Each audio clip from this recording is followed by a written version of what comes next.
Present, I declare the motion passed. Members' motion with no legislative effect. Honorable Lam Chun-sing will move a motion on promoting the popularization of flexible working system.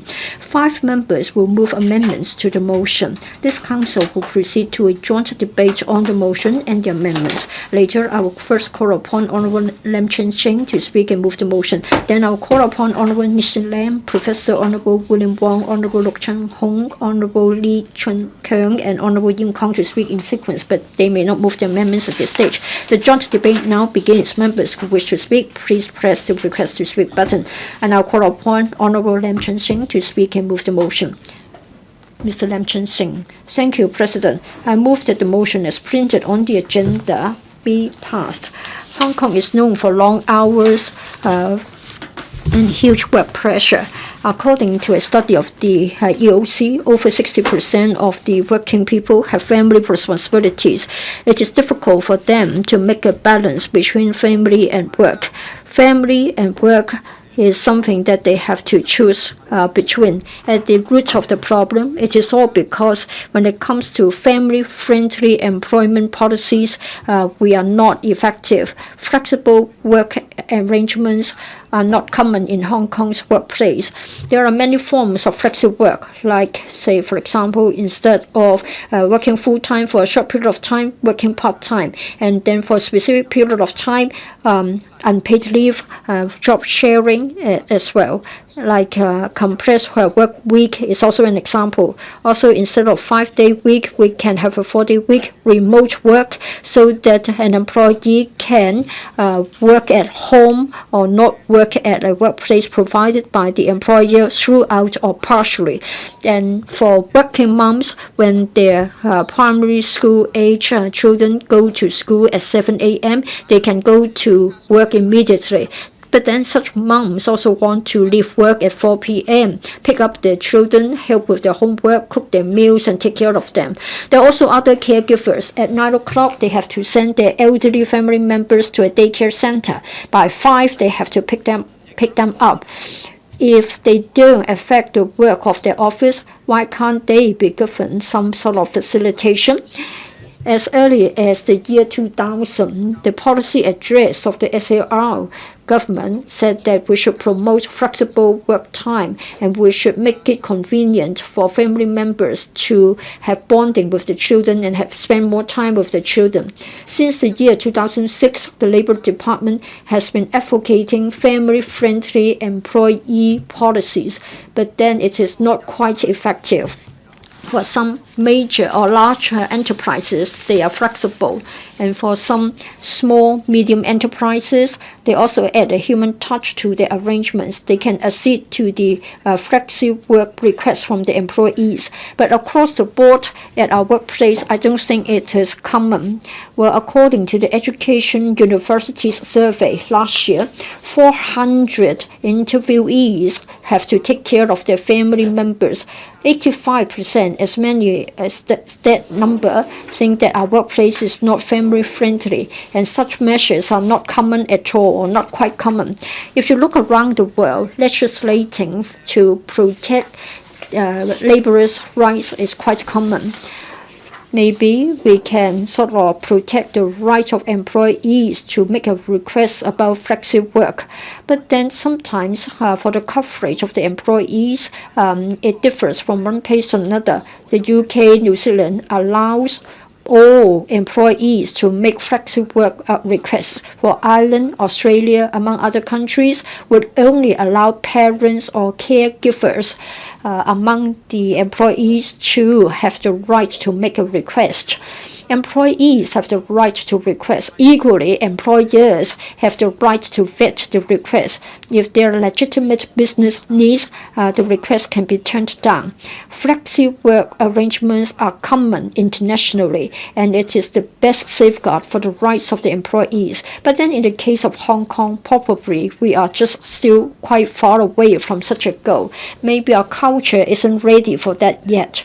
I'm sure the stakeholders in the society may not be able to come to a consensus in the short term. Therefore, I think the employers should be encouraged to allow for flexible work, in particular for those who are interested to go about it but don't know what to do, or they are put off because of possible cost increases. Maybe we can provide advisory services to the employers so that we can help them to overcome their problems.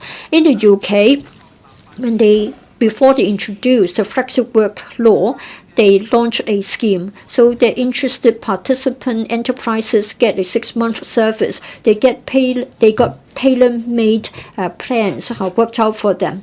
At the end of the day, retail industry, hotel industry, transport industry are interested. 400 enterprises joined the scheme, and the participating employers told the government that by having flexible work, the morale of the staff was enhanced.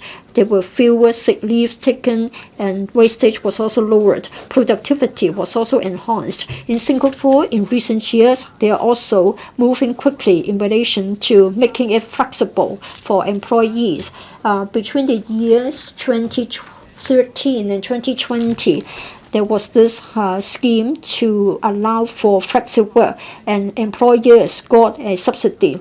In the year 2020, at least 83 enterprises provide one form or more flexible work arrangements, covering a large number of employees. Come December this year, there will be a new guideline. All enterprises must set up a system to allow employees to make a request for flexible work. When it comes to flexible work in Hong Kong, we want to popularize it. I think the government can consider the following, that is raising it to a higher level. There should be a multi-party effort with the government, the labor, the employers, academia, the business, etc., sitting on a committee so that we can enhance public awareness about the advantages of flexible work, and we should explore the options and provide recommendations to the government. And we should also collect information about the examples in the public and private sector. And then for small, medium, and micro enterprises, we can provide advice in terms of manpower, administrative arrangements, financial arrangements. We can provide advice to them, and we should aim at setting up an overall system. Economic incentives may be considered as well, like in the case of Singapore, providing a flexible work grant, or in the case of Malaysia, providing a tax concession or tax deduction arrangement. All such are feasible and should be worthy of our consideration. I think enterprises would be willing to make it flexible for employees. It will result in a win-win situation. I will urge members to support my proposals. So I spoke. Thank you. And I propose a question to you that Mr. Lam Chun-sing's motion be passed. Ms. Nixie Lam. Thank you, Deputy President. I speak in support of the motion of Mr. Lam Chun-sing. I'm also moving amendments. Now, I have always been advocating for family-friendly society. Many staff, apart from looking at salary offer, they will also look at work-life balance and family-work balance. Because as mentioned, some actually have to take care of certain family members. They would like the companies to allow more flexibility. And if, say, children or older or the parents have certain problems and they need to spend time taking care of them, then there could be flexibility. And then there are many households with young children. And of course, they have young children. That means they also in their prime working age, and they want to still keep a career and work on the career. At the same time, they would also like to be able to work half-time to contribute to family income, because they don't want to rely on their other half.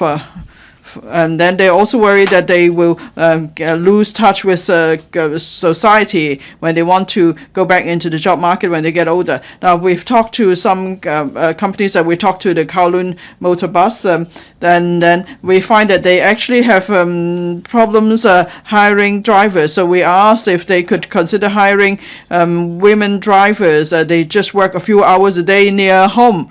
So if the KMB actually is even willing to provide childcare facilities for their employees, if that's the case, I believe many women are prepared to work a few hours a day so they could keep in touch with the community. The scheme is now going ahead. It's been a tough process, but I would like to thank KMB and other departments for their effort. Now, you might wonder how companies may not have space for childcare facilities. For large corporations, they are able to come up with some CSR measures. Of course, we support that. But then at the same time, there could also be rewards for family-friendly workplaces. SMEs don't have as much resources as large corporations, of course. The government could at least give them advice and give them a list of family-friendly practices. So companies could choose options that suit them. And then for SMEs, even though they don't have a human resource department, they're able to offer a bit of flexibility to their staff. I'm grateful to the government too for coming with various measures to support child caring. But we can't just rely on the government alone, because that will not be enough resources. It can't really keep up with demands. So it's better that we have a collaboration with private sector. In the long run, there could be a tax deduction as an incentive. And earlier, we know that there's the experience of a paternity leave, so civil servants could always take the lead with the PI scheme. And we're glad to see that there are such measures now in the civil service, so civil servants could also take care of family. In Hong Kong, we don't have other types of leave, parenting leave and so on. But in neighboring cities, when the children are young, there may be a few days of paid parenting leave or no paid leave. So can we take the first step in that direction? Now, when I moved amendments, some colleagues reminded me I may offend constituents in the business sector. But actually, in recent years, when I talk to the business sector, many of them support such efforts, just that they don't want the system to be a rigid one. They don't want legislation to impose constraints on them. They would like room for them to discuss with their employees. And very often there is a problem that some staff may think they're not fairly treated. They all they take fairness very seriously. So that it's about government providing policy guidance. How can we then achieve win-win among the government, employers and employees? It's not that difficult. It's about taking the first steps. So I hope there will be more policies in this direction. I'm speaking in support of the motion, and I'd like to propose my amendment too. Thank you. Professor William Wong. Hong Kong people are known their efficiency, and but then as employees work hard, they also want flexibility. They want balance, work-life balance. So Mr. Lam Chun-sing is moving this motion in a timely manner because it meets the needs of the new generation workplace. Now, family-friendly workplace is also about, in some cases, is about working from home. So that's why I have proposed my amendment to make use of technologies to promote the implementation of a hybrid work model, that is work from home, WFH. Nowadays, with technology, it's not difficult to promote working from home. Yesterday, the chief executive announced that starting from the 23rd of September this year, the stock market will continue to operate during inclement weather. Stock trading can continue because of electronic operation, even when there's a typhoon. For most businesses, if the people work remotely, is usually not a problem. Working from home is one form of family flexi work. There are many advantages. First of all, we can attract more to join the work market.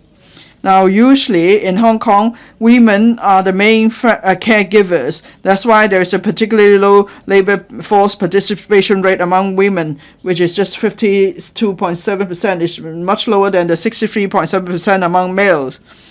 If we could implement a flexi work system in Hong Kong, then we could unleash the potential of female workers, and they will be able to take care of the family as they work and earn an income, and they won't lose touch with the community, so they could empower themselves. There's another potential source of manpower, that's the elderly. Now, we have an aging population. By 2046, one-third of our population will be the elderly. So we need to retain them in the workforce or attract them to the workforce. Now, the elderly are experienced and well-educated. We should allow them to continue to contribute to society.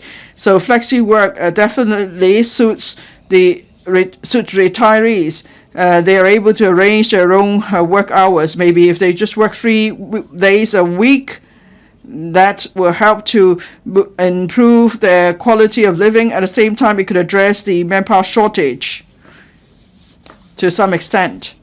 So both employers and employees win.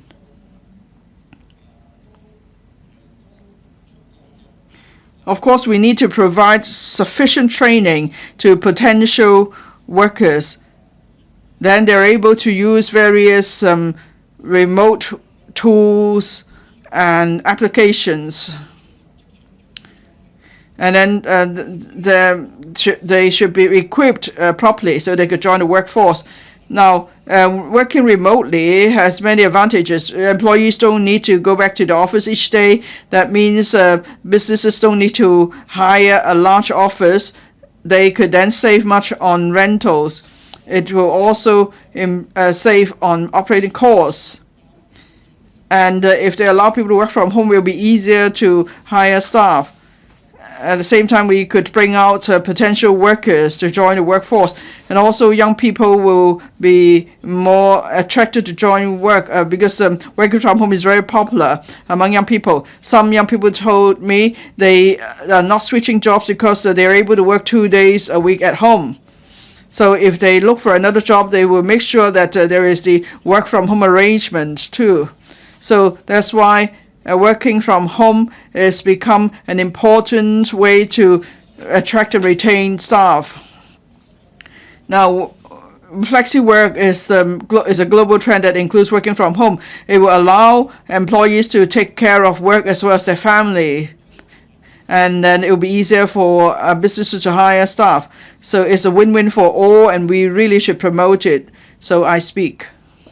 President. Mr. Michael Look. Thank you, Deputy President.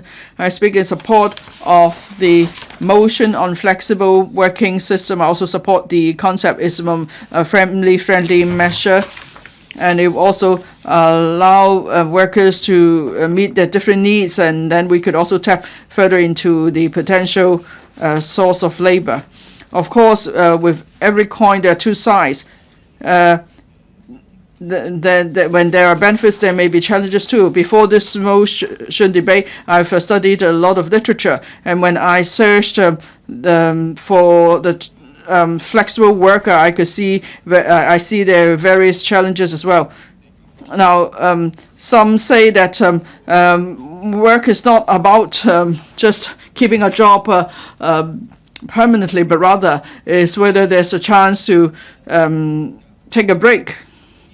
Flexi work means it could be about the flexible working hours. That means you start work earlier, finish late earlier. Or there could be a case too where you start work but you never finish work. If you work from home, maybe you're on call 24 hours a day, and you can't really go offline. And then so it's actually it's more like freelance work or self-employed work. Now, I've come across a case that someone went to work take up work at a certain department through a recruitment agency, but then there are no contracts, and the person could choose to go to work today, but not tomorrow, and so on. So, in fact, if the arrangement is not proper, that could lead to more tension between employers and employees. And some say employees could always exercise their choice. But then there is a theory that workers could strike a balance on their own. It's for them to decide how much of the free time they want to spend on earning a wage. So it's about a rational choice.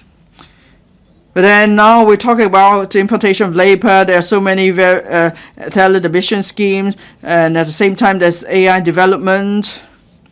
That means the bargaining of power of workers is weakened, especially for individual or isolated workers. It's hard for them to, ask for more from their employers. Employers may actually use the pretext of flexi work and make their staff work overtime. They may say, well, you don't have regular work hours, but then you need to meet certain KPIs. So how do we quantify the work performance so that they won't be overloaded? And then there are many bank staff who tell me, well, yes, they allow flexi hours, but then staff have to compete among themselves. Some want to get promoted, some don't want to be at the end of the chart. So therefore, they will voluntarily, or quote and unquote, voluntarily take up overtime work. Or maybe some companies, they put a tennis table there. They have a nice pantry, giving the impression that people have a lot of free and leisure, have much leisure time. But actually, it's not the case. But they are working long hours. So how do we ensure there is harmony in employer-employee relationship? How do we make sure that the benefits of flexi work are actually realized, and my worries won't happen? So that's why I propose a mechanism for negotiation between the employer and employees, so they could regulate working hours, and there must also be rules set. So in each industry, there will be a well-established mechanism for regulating work hours. And then some consensus could be forged, and in the long run, they can build a system that replaces the flawed system now. That is, that there will be a new type of employer-employee relationship. So then we will truly have flexi work. We're able to unleash the labor force. At the same time, the employees are able to strike work-life balance. More importantly, we could meet the needs of our economic development. Thank you. 科技發展 Honorable Chung-keung. Thank you, Madam Deputy. Well, I think we have gone through the pandemic, and we have a taste of the flexible work arrangements. Flexible working hours, remote working, all such have been experimented, and we can meet the needs of the employers and the employees. While employees can keep their work, we were able to ride the storm together with the employers. So we agree that there should be flexible work systems to meet the different requirements. Now, please look at my amendment. There are certain words that I would like to be removed from the original motion, namely, actively provide enterprises and organizations with assistance and offer more incentives to encourage them. I want to have this part taken out. This is because we have to pause and think. Is it that all behavior, all systems, and all policies must have a role reserved for the administration? Many enterprises have already implemented flexible work arrangements. I think it is a matter of market behavior. If the government is dragged into this, and if subsidies are to be provided, where does the money come from? From the taxpayers. In other words, it would be taxpayers subsidizing the private enterprises. It isn't anything that we want to see happen. Now, we have got 3 different members moving amendments. Now, around me, we have Mr. Tommy Chung, and then they have got flexi work hours because the customers will have morning tea or lunch, and they have dim sums. And then for Frederick Yick, he talked about the taxi trade. In the past, we used to have 2 shifts. Now we have got a special shift. That is, some taxi drivers would like to drive for 14 hours so that they can get more business. And then for Peter Shiu, he's the retail and wholesale representative. You can't expect a retail shop to open at 9 o'clock. You don't get customers at that hour. Usually, shopping malls are open from 11, 12 onwards. And with shortage of manpower, there's only one single shift. Or when staff members are having their lunch, they just close the shop temporarily. So it is a matter of market behavior, and then we can enhance the competitiveness and the efficiency. Hong Kong has relied upon market forces to become successful. Now, for the flexi work system, Mr. Loke said that we should have employer-employee negotiations. The Liberal Party has got some reservation. Whoever is the boss should have the say. Just like in the case of Peter Shiu, he would say that my shop opens at 11 o'clock. It is impossible to accede to an employee's request to open at 8 o'clock just because he or she wants it. There's no customer. Why should I open the shop so early? So it should be left to the enterprise to take the lead and to steer the negotiation and come to an agreement with the employees. I think this is what we have been doing all the time, and that's at the root of our success. Now, flexi working hours would be very attractive to those who are not at work currently, and we can have more women and elderly people returning to the working force. In 2013, at that time, the participation rate was 50.6%. In year 2023, 47.7% only. In other words, there is a lot of potential out there. We should be more flexible, and then more women workers will be attracted to rejoin the labor force. Now, medical technology is advancing. Many people who retire at the age of 60, 65, they are still capable to work.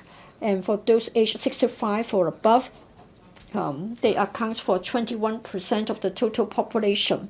The absolute figure is 1.53 million. In other words, among the elderly citizens, there is a huge potential when it comes to labor supply. So we should re-engineer and try to attract them to come back to the job market. Flexi hours would be attractive so that they can balance work and life, so that they can enjoy their retirement. Thank you.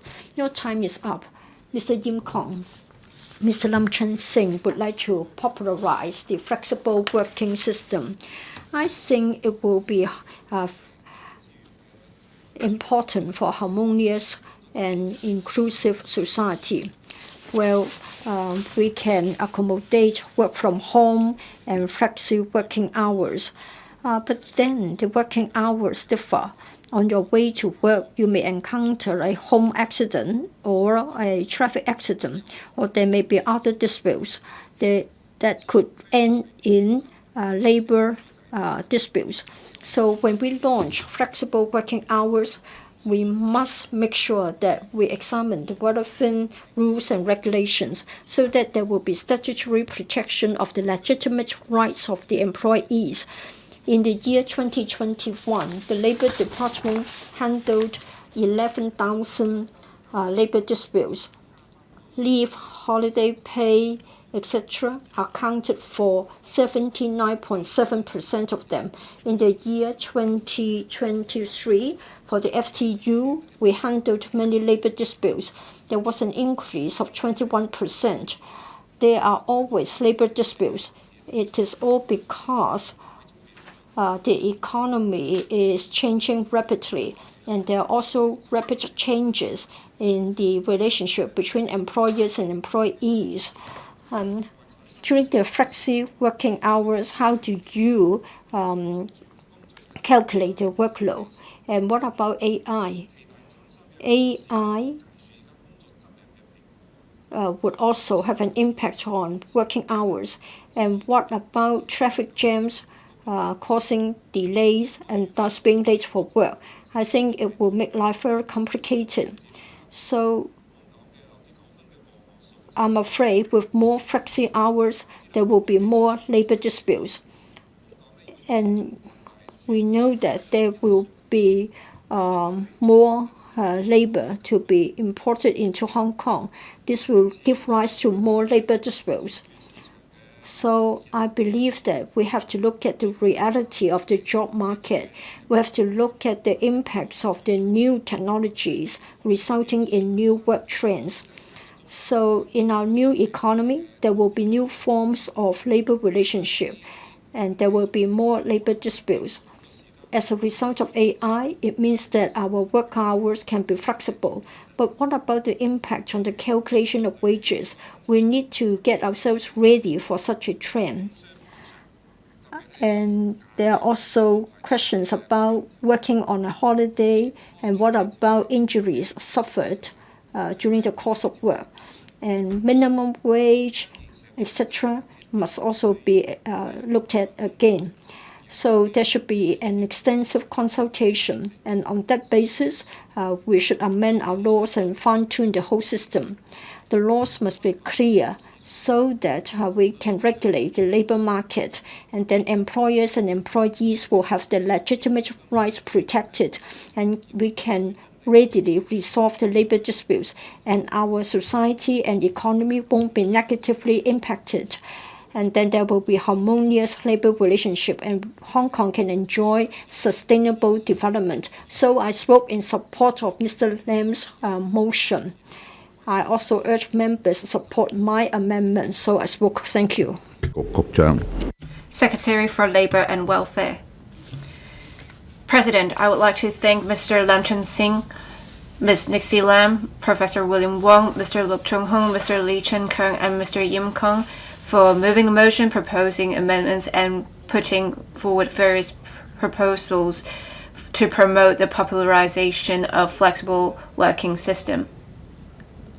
All along, relevant government bureaus and departments have been implementing various measures to encourage employers to, having regard to the nature of business and the needs of their employees, adopt good human resource management and family-friendly employment practices, FFEPs, including flexible work arrangements to facilitate employees to take care of their families and children and have their work arrangements that would balance the work and family needs.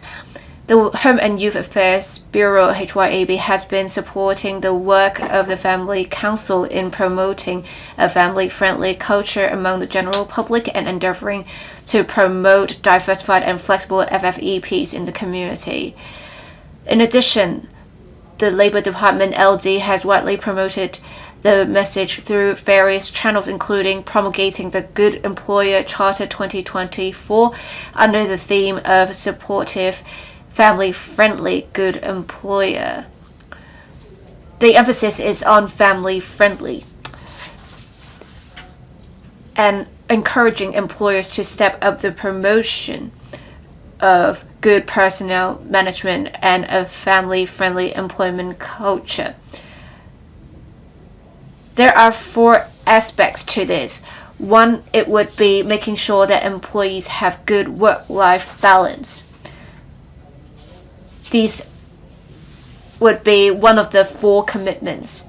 The second commitment is to provide employee benefits that are better than what are in the law, say leave arrangements and flexible working arrangements.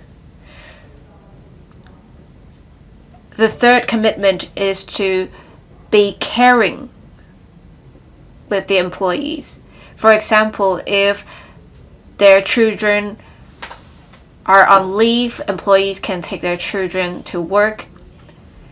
The fourth commitment is to maintain good communication with employees. This is also very important. Any arrangements in addition to what is in the law would require consensus between employers and employees. But we would say that flexibility is the key to building a family-friendly working environment and culture. The relationship between employers and employees would rely very much on the flexibility part. And with the development and changes in society, arrangements may have to be adapted. What I said earlier is in line with the spirit of members advocating for a flexible working system. Families form the basic units of society, and work is the driving force behind the functioning and development of society. So families and work would be complementary to maintain social harmony and promote social development. So the government is committed to creating a family-friendly working environment. The proposals in today's motion amendments cover different policy areas. I will listen carefully to member speeches and respond to members' views in my concluding remarks. Thank you, President. 首先咧要感 Mr. Chung-hung, first of all, I would like to say that I'm grateful to Mr. Lam for moving this motion. Well, our new generation youth have got different ideas about work and life. The younger generation won't go after stability and security like what our older generation like. Well, it is especially so post-pandemic. I think we have to abandon the former models of 9 to 5 and clocking in, clocking out, and we should abandon the idea of having a physical workplace only. I'm also grateful to Professor William Wong for moving his amendment. Let's look at flexible work and what it means for modern work life. As long as employers and employees can agree, then flexi work system is not just about flexi place and flexi hours. It is also a brand new work culture. So the employees can work in an environment that is more comfortable and efficient. We have got many successful examples on the mainland and overseas. For mainland internet companies, they have introduced flexi work systems, and in the Silicon Valley, as a result of flexi hours, they have been able to retain a lot of good staff members. And Jensen Wong himself worked flexi hours. Sometimes he didn't come to work, and he would also ask his digital twin to come. In the year 2021, well, in fact, they were able to produce a lot of good products. So I think we need to have three kinds of supports. The government should come up with the incentive policies. Those enterprises that are in a position to do so should be encouraged to do so. And then just now, the administration talked about the Supportive Family Friendly Good Employer Award. This can attract more employees to join the job market. And secondly, enterprises must invest in the technology. We have cloud computing, Zoom meeting, and social media groups, etc. All such can be relied upon to allow employees to work from different areas. Delivery of takeaway food is one such examples. We have to make sure that data is secure when our colleagues work remotely. And thirdly, it is a matter of a shift of culture, a change of our culture. Employers and employees must make sure that they keep their sense of autonomy and sense of responsibility. Employers must also change their previous way of supervision. Emphasis should be placed on performance rather than the working hours. Well, to employees, flexi hours or flexi work means that they can spend less time on commuting, and then they have a stronger sense of satisfaction. For employers or enterprises, efficiency can be enhanced, and then office space can be saved, and we can retain their talents. I think recently, for the 1,000-strong IT team of the HA, they have moved their office to a new place, and they are trying to introduce the idea of shared office space, and that can reduce the need for office area. And as a result, employees have a stronger sense of happiness, and then their physical and emotional well-being will improve, and it will become a healthy cycle. It will have a positive impact on the society as a whole, and we can cut down on the health bill. But in the course of it, we have to bear in mind a number of points. First, equity. We must have clear performance indicators, otherwise there will be unfairness. And then secondly, there should be training in terms of remote working, time management, etc. And finally, we need to have regular evaluation. We have to check whether flexi work is better than working full-time in the office. Popularizing flexi work means that we are responding to the changes of the day. I believe that the workers, the employers, employees, and the government should put their heads together and to achieve this target as early as possible. So I spoke in support of Mr. Lam's motion as well as the other amendments moved by my colleagues. Thank you. Dr. Lo Wai Kwok, I would like to first thank Mr. Lam Chun-sing for moving the motion and other members for proposing the amendments. There is no standard definition for flexible working arrangements. It can be a flexi-hour arrangement or a staggered hour arrangement. It may also refer to flexi-location arrangement, for example, allowing people to work from homes or other remote work arrangements. With flexible work arrangements or work system, there is a need for that. During the pandemic, many companies were forced to adopt flexible working arrangements to continue with their operations. We are now past the pandemic, but we still have such arrangements in place because these arrangements are beneficial. So for employees, if they can have staggered hours for work, they can avoid the peak hours for a commute, and they can take care of the family members' needs better. We should also adopt flexible working arrangements to release the potential for elderly persons and women who are currently occupied with their other family needs. During the pandemic, many civil servants were working at home, but then with the approval of plans, for example, the occupation permits being approved, they have been affected. There was then the move for digital processing, but then the sector is still worried that there are not many government services that are available electronically. I have raised this early on, and the administration has given a response, and the buildings department and other departments later made such services available electronically. So with the flexible working system, the government should make good use of the concept of digital economy and digital government services and promote data connectivity within government departments and set up a single portal for government services and promote data integration so that you would not ask for companies to submit plans electronically, but then you would provide paper approval procedures. President,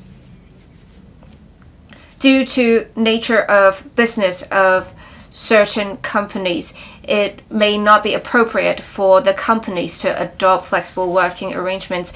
If we adopt a one-size-fits-all approach, or with what Mr. Chung-hung said, if we have a system for regulating working hours, it may be inappropriate because it may affect the operating environment for the businesses. I think we should leave it to employers and employees to negotiate the right arrangements for them. Thank you, Mr. Andrew Lam.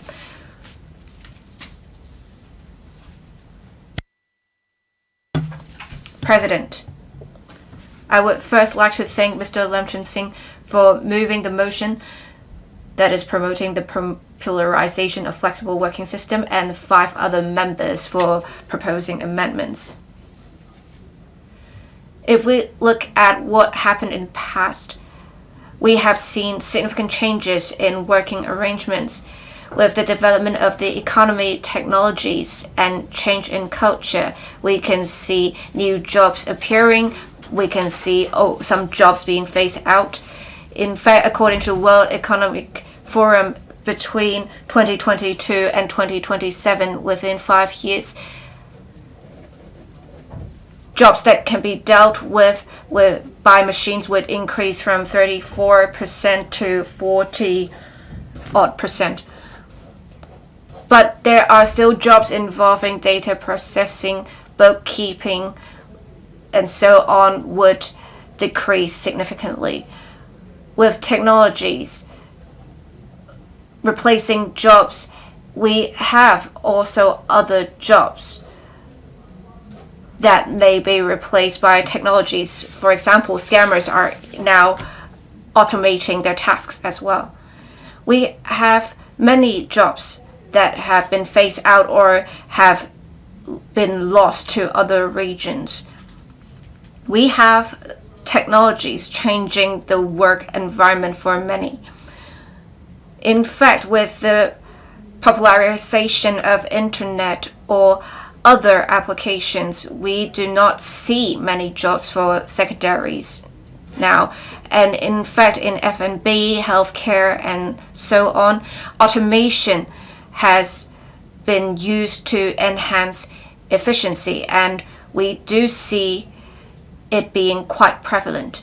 For frontline workers in the F&B industry, they have been said to have very mechanical reactions and poor attitude, and people have been calling for them to be replaced by machines. And in fact, with autonomous vehicles, we do see perhaps in future driver jobs being replaced. We now have online booking drivers, but then we may see such changes in future as well. We may still see drivers, but then they may operate in a completely different environment. We have freelancers and a surge of those working part-time. For employers and employees, they may choose such option voluntarily or involuntarily, but this is definitely the trend. In future, with the requirement for knowledge, it may be very different from now. We may have people engaging workers as they need. But I think we should do more in order to tap into the potential of the retired, for those who are willing to rejoin the job market and have the skills and time on their hands. We need to think about these differently, however. These are very different arrangements that would accommodate different needs. I hope that with the latest manpower projections study completed, the government would have regard to the changes in society, and the government should communicate with different parts of the community in relation to the implementation of flexible working arrangements, for example, internet security concerns, and to assess the employees' performance with people working remotely. Mr. Jimmy. Thank you. Let me first talk about what flexible working system means. It can be flexi-hour arrangements or flexi-location arrangements. During the pandemic, many people would have to work from home, so flexible working arrangements were implemented. But is it the case that every industry can do flexible working arrangements? There may be some benefits, but then there may also be challenges faced by companies when implementing such arrangements. So for services industries, for example, F&B or the professional services industries, they would face much challenge. Often, those in the West would advocate for flexible working arrangements. During the pandemic in the US, stockbrokers or other of the people who are working in the financial industry were asked to work at home. But then we can see many investment banks being affected, and they had suffered from rocketing costs. So we see that flexible working arrangements may not work. We need to see that significant costs may be incurred with the implementation of flexible working arrangements. So large enterprises are suffering.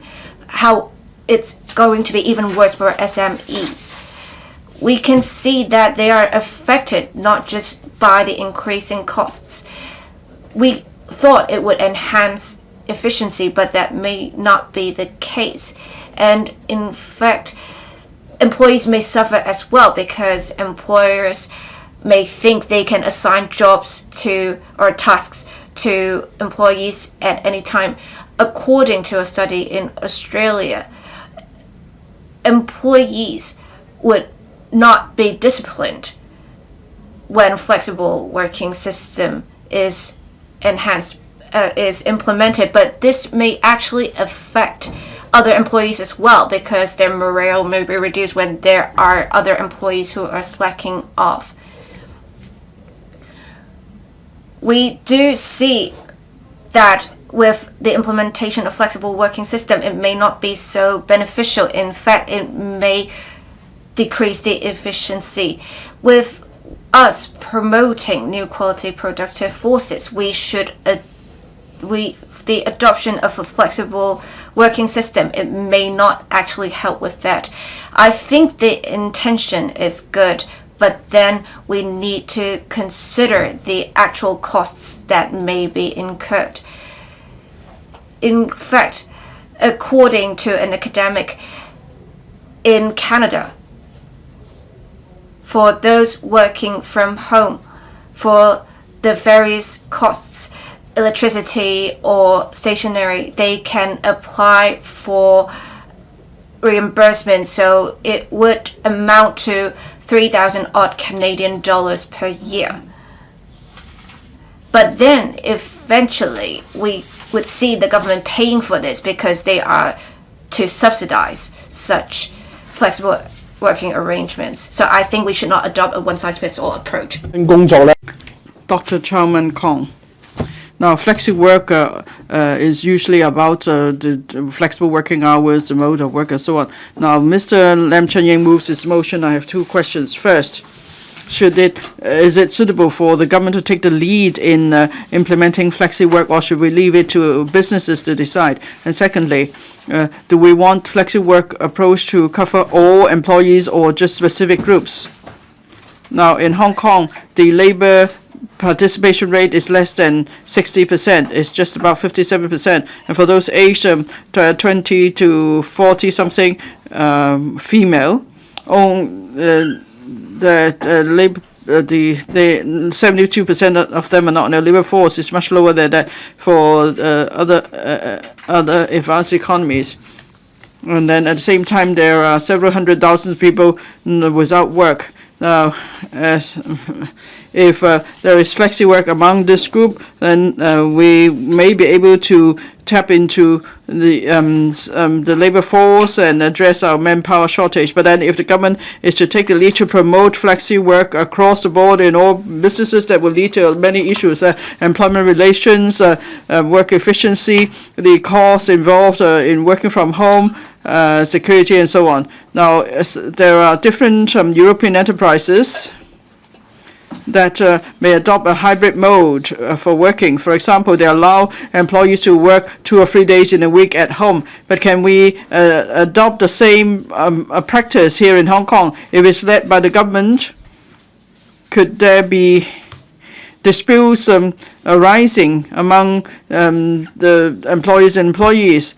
And well, during the pandemic, there's a need to work from home. But then we must point out that in Hong Kong, the living space per capita is just 172 square feet. It's much lower than the global standard.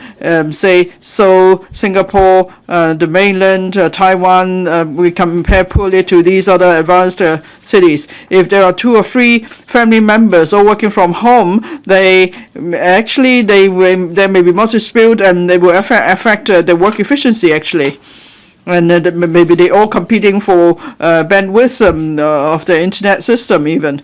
So, and then if people adopt flexi work, when with their accidents, there may be labor disputes. So, and then businesses have to spend more on cyber security. So that's why we need to consider these issues very carefully. And then in different sectors, such as the healthcare sector or elderly care sector, it's not possible to implement flexi work. If the government takes the lead to adopt flexi work, at the end, some industries may benefit from the measure, some may not, and that could lead to repercussions. And then some type of work's always been considered flexi work, but then there is not a specific regulations on employee-employee relations. In for example, fast food delivery.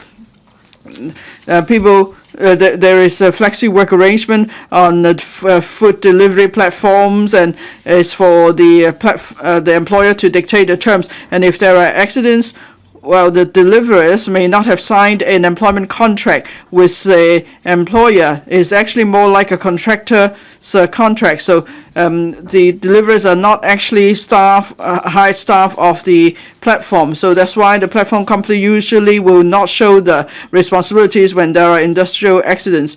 It's the case too with others working in digital platforms. So I would suggest that the government needs to first sort out the employer-employee relationship for such digital platforms. They must the government must set out specifically the obligations and responsibilities of employers, so there won't be undue labor dispute.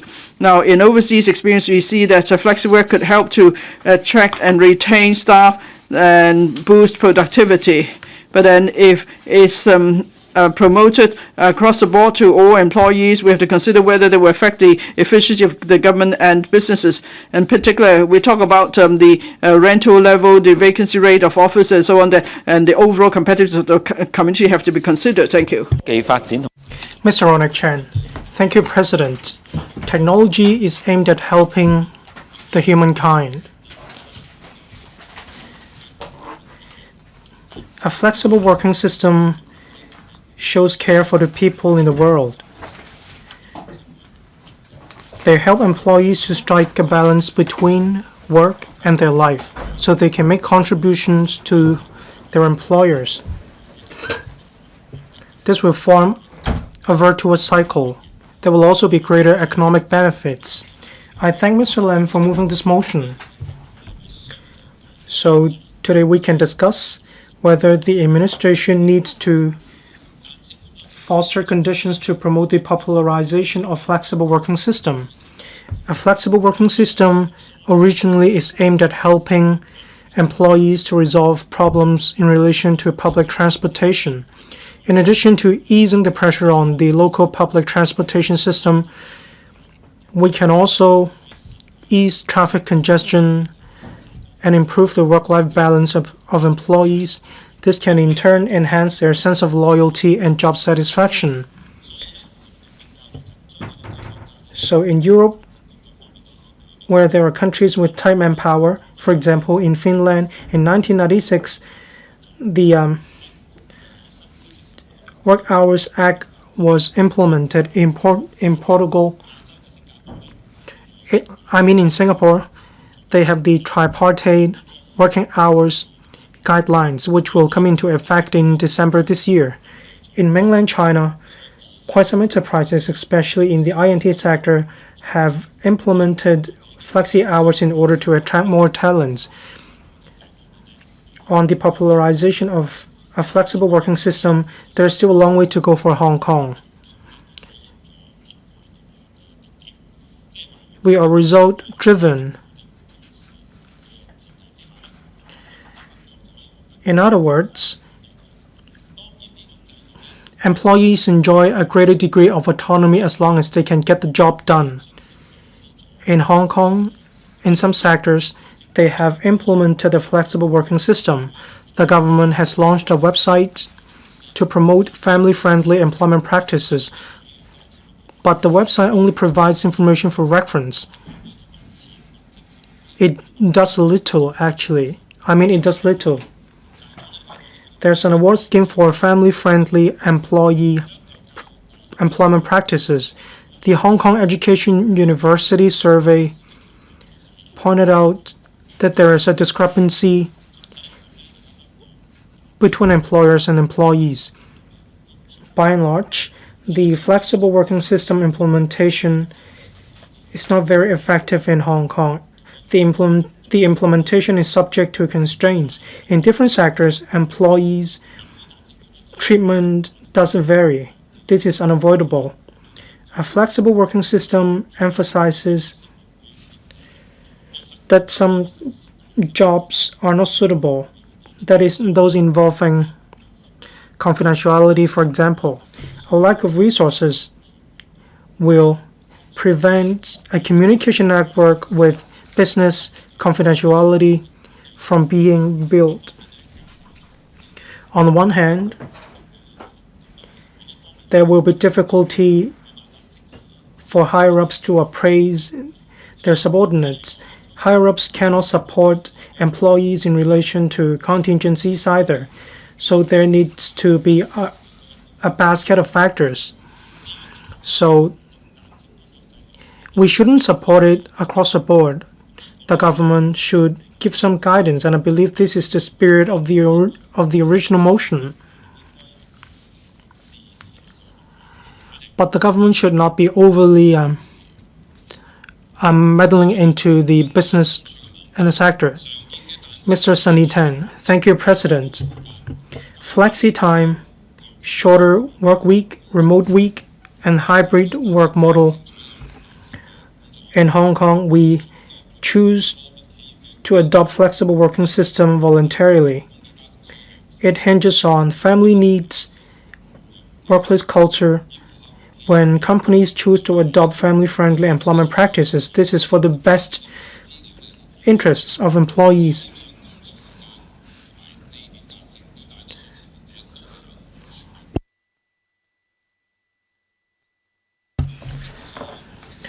According to electoral information on the 1st of December, some jobs are not suitable when it comes to a flexible working system. For example, firemen cannot put out fire in a remote manner. In kitchen, this is not suitable either. For example, cooks cannot prepare meals in a remote manner. According to the report of the economy in the third quarter of 2018, between 1997 and 2017,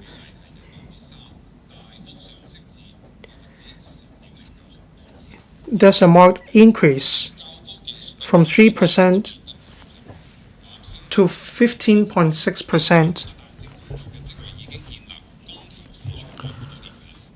We can see that a flexible working system has been being implemented in Hong Kong. Employees can choose different methods. Employers can also choose to offer contract of employment on a full-time basis or on a part-time basis. The then Deputy Commissioner of Labor in 2019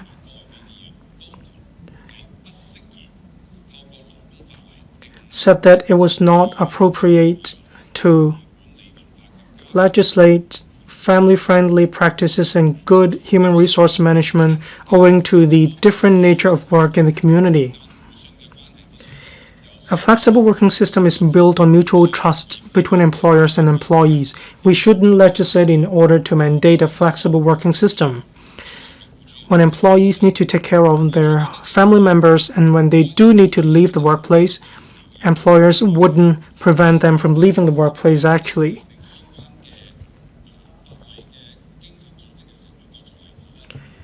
Take 10 member states of the OECD. When employers approve flexible work, employers need to amend the contract of employment.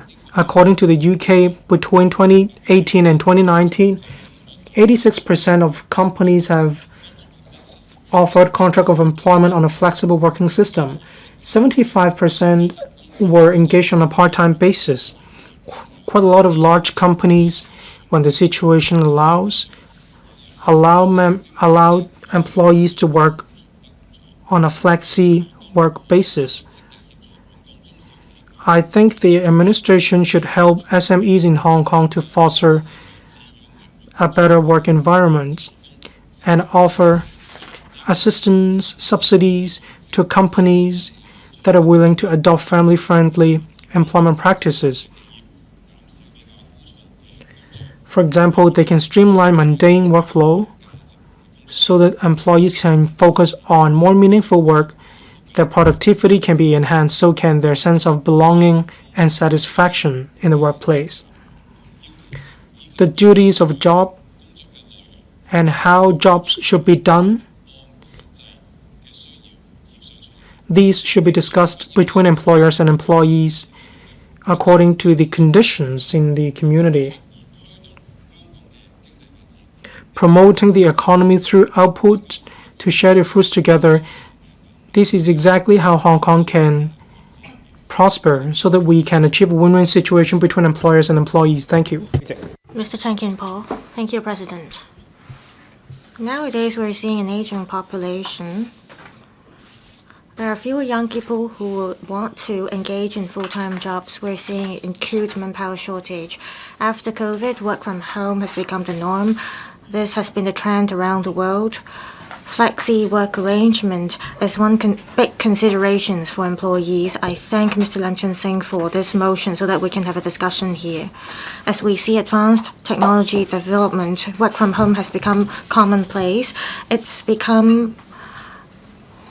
has provided flexibility to employees as they have more time to accompany their family members. Female employees or retired staff, because of personal reasons, they cannot join the workforce. This aggravates the manpower shortage problem. With flexi work arrangement, employees can, based on their needs, adjust their working hours or work days. This can attract more people to join the workforce.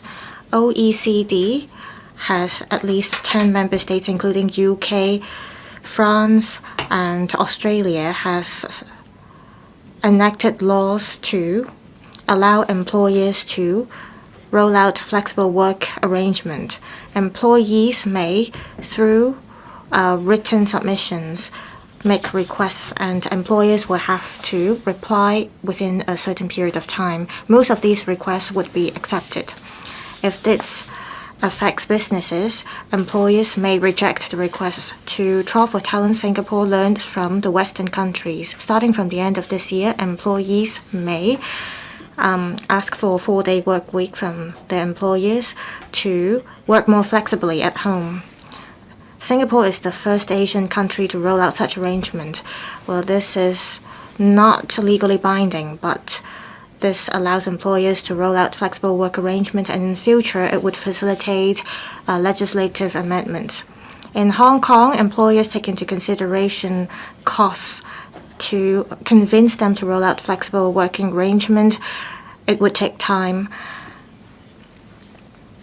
Well, flexi work arrangement has been the global trend as a retention tool. Therefore, employers should keep an open mind about this. Survey shows that flexi work arrangement can boost the sense of satisfaction and loyalty of employees, and this can also boost productivity. This would also help retain talents to reduce attrition. Well, people in Hong Kong see a very fast pace of life. We can learn from the Singapore model to formulate a set of guidelines and standards for enterprises to follow. This would be the first step. Hong Kong should move with the times to roll out flexi work arrangements to alleviate manpower shortage. In the US, there is a survey that shows that in 2022, Hong Kong, in terms of overexhaustion, we are ranked the second. This shows that there is an imbalance between work and life, and we have to look at the mental health of our employees. A flexi work arrangement would require the concerted effort of the government and enterprises. The government can learn from other countries to set flexi work scope, as well as carry out studies on how to implement such flexi work system. This will enhance productivity as well as improve mental health of employees. Thank you. Ms. Rebecca Chen. President, a number of surveys show that through flexi work hours and work from home arrangement or reduced work days, this would allow employees to better balance life and work, and this can also help boost productivity to achieve a win-win situation for both employees and employees. I'm a mother with a full-time job. I understand how difficult it is to juggle life and work. I have long meetings as well as heavy workload. At the same time, I'm a mother of 2 children.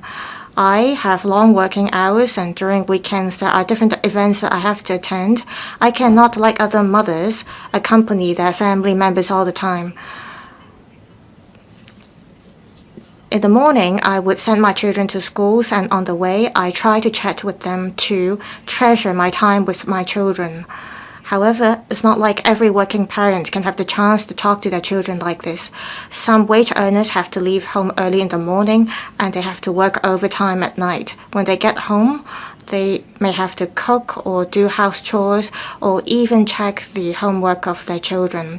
How much time do they have left to accompany their children? This would affect the growth of their children or even harmony with their family members. We should also be concerned about the mental health of our young people. According to a survey in Hong Kong,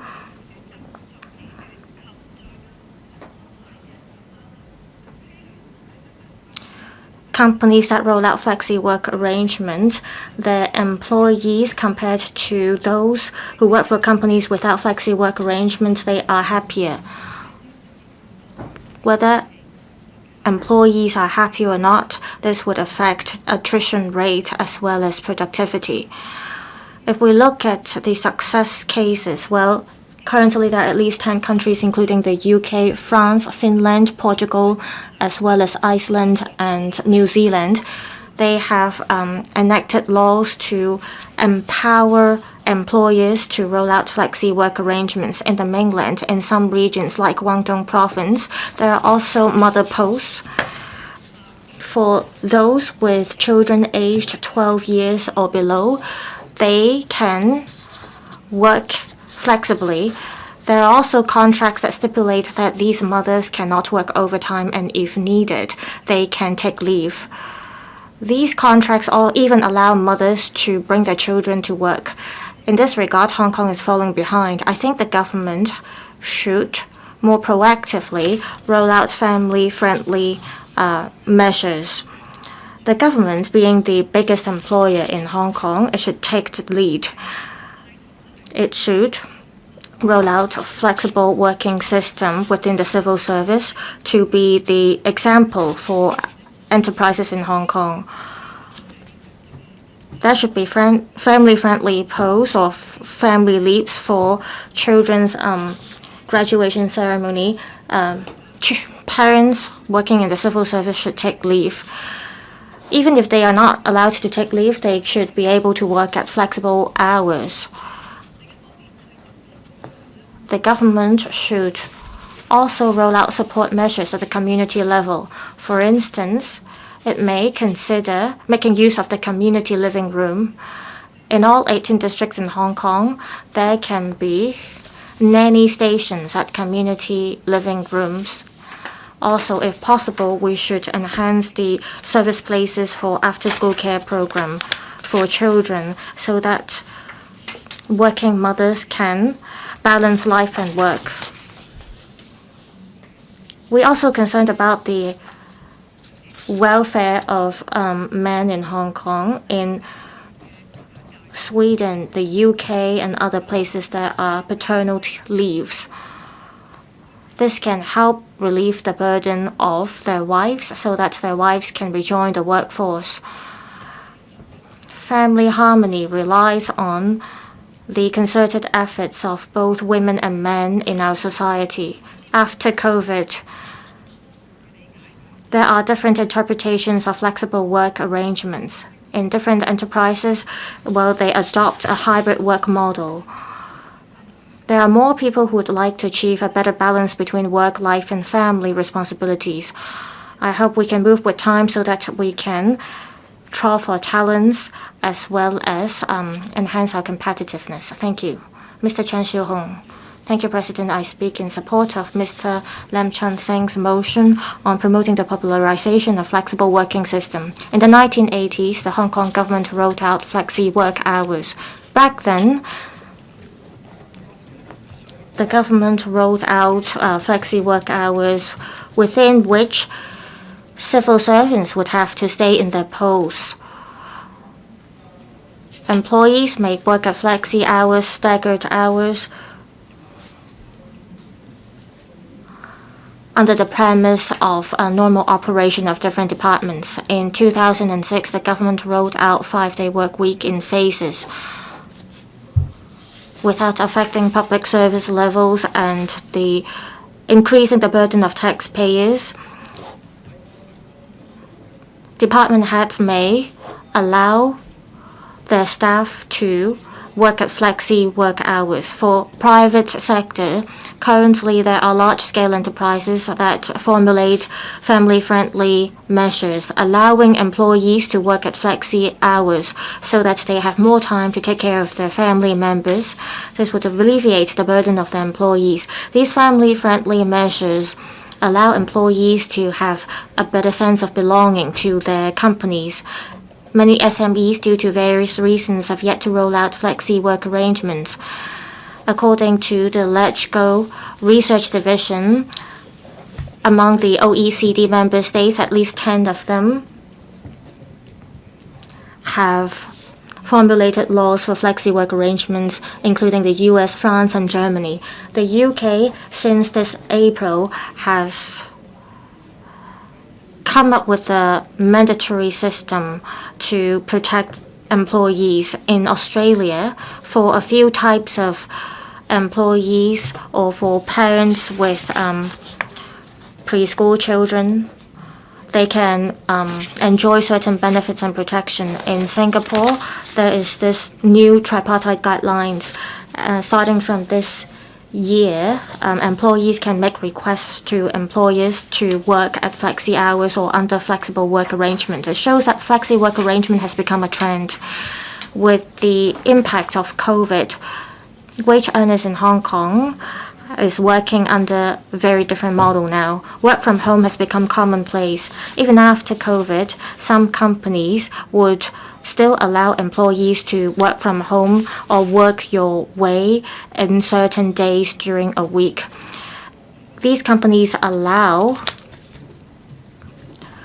employees to work on site, remotely, or under a hybrid work model. Based on personal needs, employees may choose their work locations. President, we must admit that not every type of employees can adopt a flexi work arrangement. For instance, for frontline staff and staff working at in emergency situations, it's hard for them to work at flexi work hours. For clerical positions, they can work part-time, they can work fewer days a week, they can work remotely or even under a hybrid work model. With technology and with negotiations between employers and employees, they can work out an arrangement so that employees can achieve a better balance between work life and family responsibilities. These people-oriented arrangements can boost staff morale as well as productivity. This would also help enhance competitiveness of enterprises, which bring about positive impacts. Therefore, the government should also take the lead. Within government departments and bureaus, there should be flexi work hours or arrangement. Since 2011, the Family Council, as well as the former Home Affairs Department or Bureau, rolled out the flexi work arrangement to recognize good employers. However, after COVID, this has not been maintained. The Labor Department rolled out the Good Employer Charter. This year, the Labor Department rolled out the Good Employer Charter for the third time, to encourage good employers, to become good employers to be listed in the charter. I think the government, apart from encouraging SMEs to join the charter, it can also encourage employers which adopt family-friendly measures to share the experiences with other companies. Thank you. Dr. Kennedy Wong. President, a survey last year revealed that in Hong Kong, some half of our employees work more than 44 hours per week. Among the 3.6 million working population, 44% of them work more than 60 hours per week. It shows that the working hours in Hong Kong is generally long.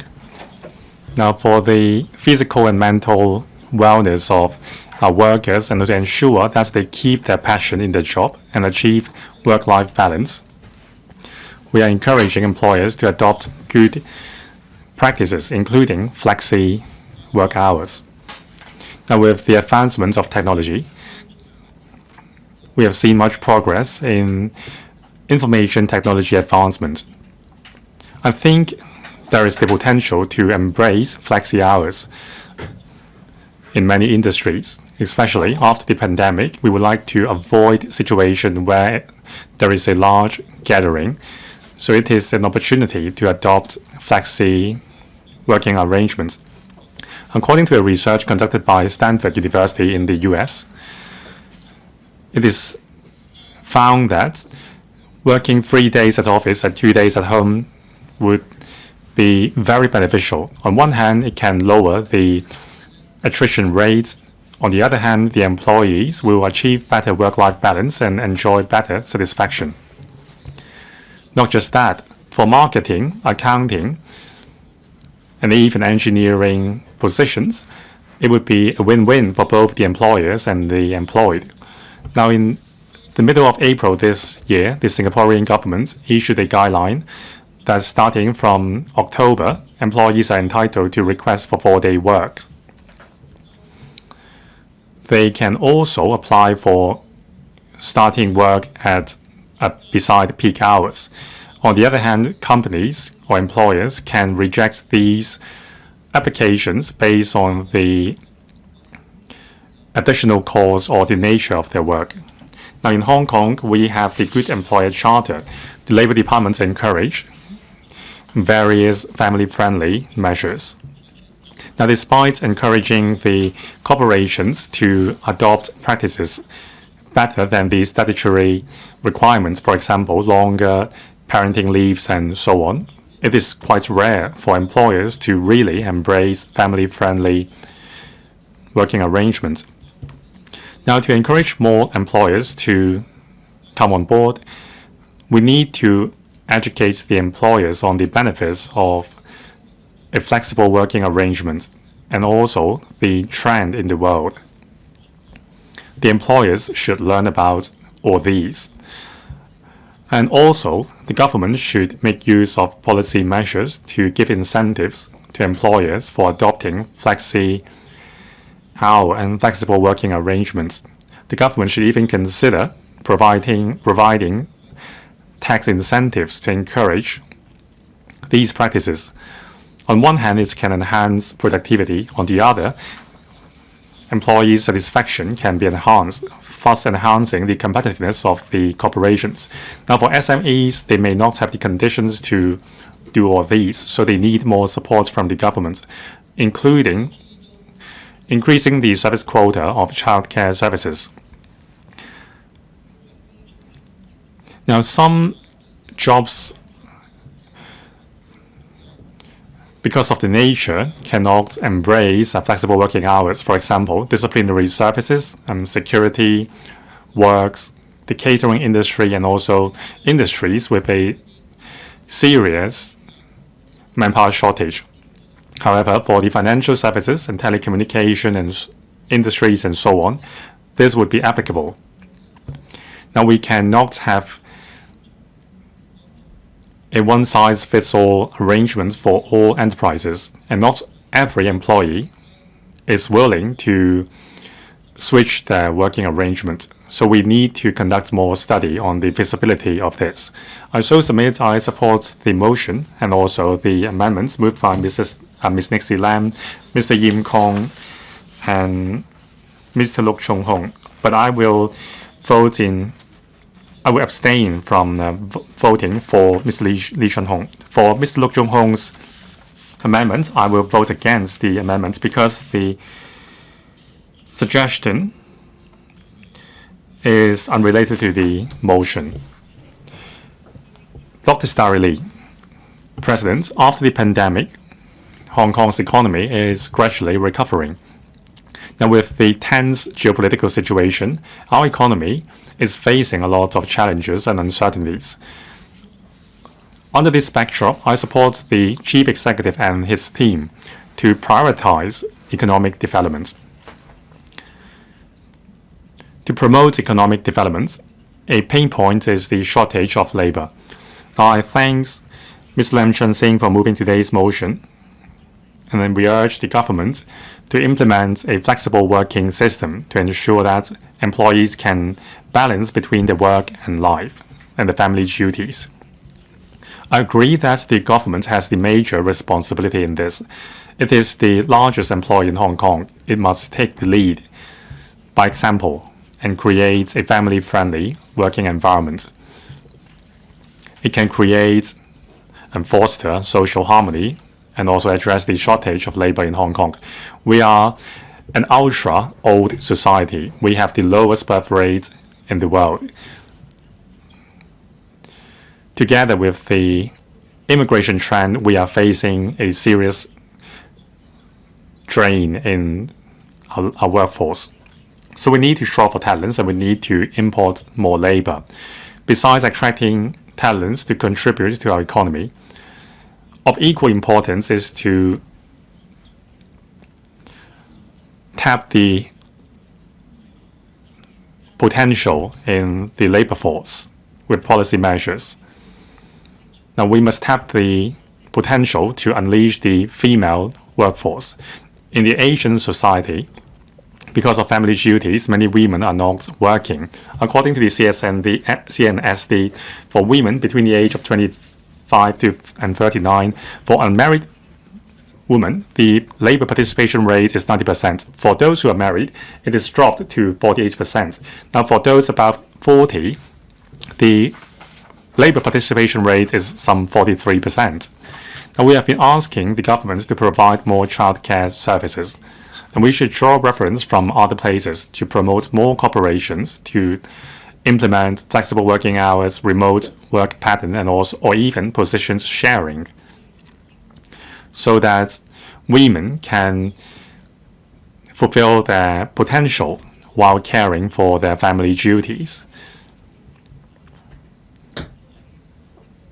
I think there are lots of women at my age who opt out of work because they think some jobs are simply too harsh for them.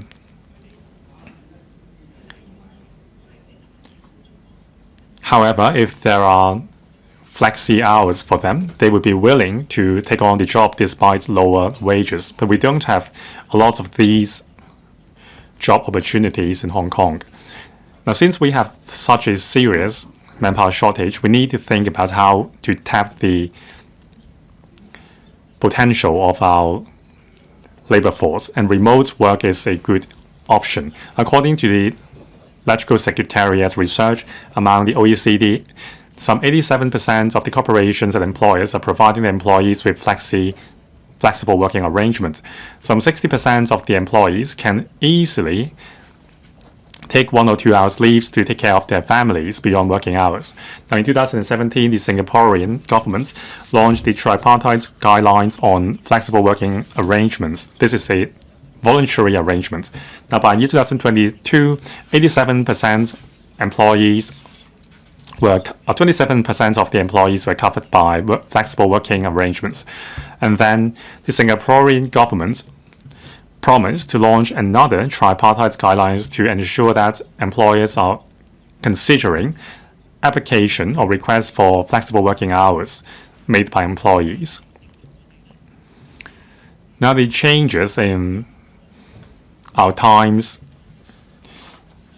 means that we have to change our mindset. With the smartphone, no one is working 9 to 6 at office. Now, we have to be fair to our employees. Since they are working beyond the office hours, why don't we give them a flexible working arrangement so that they can fulfill the different roles, and then we can enhance their sense of satisfaction. I think the Secretary will definitely consider our suggestions. I hope the government can take the lead in this. Dr. Tan Yuehen. Thank you, President. President, after the pandemic, the traditional work pattern and office hours have changed. Now, for startups and INT corporations, keep the flexible working hours and remote work pattern for their employees. Some employers think that the new working model is even more efficient than the traditional one. Now, some corporations increased tracing under the hybrid working model, and for those who are abusing the system, they adopt harsh measures and require these employees to come back to work at office. I have 3 suggestions on this. And the next step, we must conduct a research on implementing legislative amendments on flexible working arrangements. In terms of workplace, work hours, and workflow, there must be a consensus between the employers and the employees. There must be a trust between them. Now, we must ensure that the relationship between employers and the employed will not change despite the flexible working arrangements. Now, there must be legal safeguarding guidelines concerning the relationship between the employed and the employers.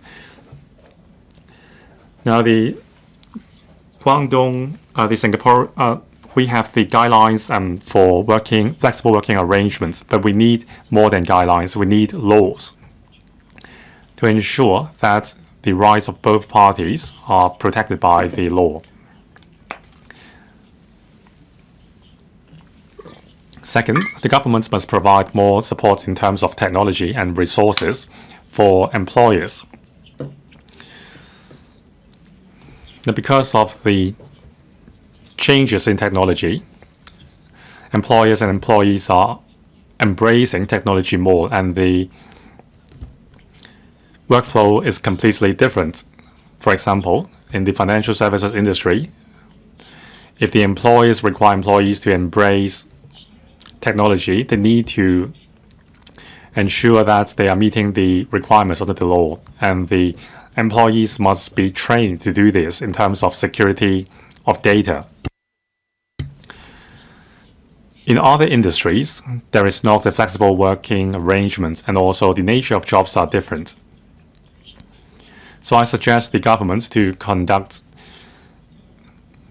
a comprehensive consultation exercise and research and investigation before launching the campaign. This will ensure that there is support from both sides. Thirdly,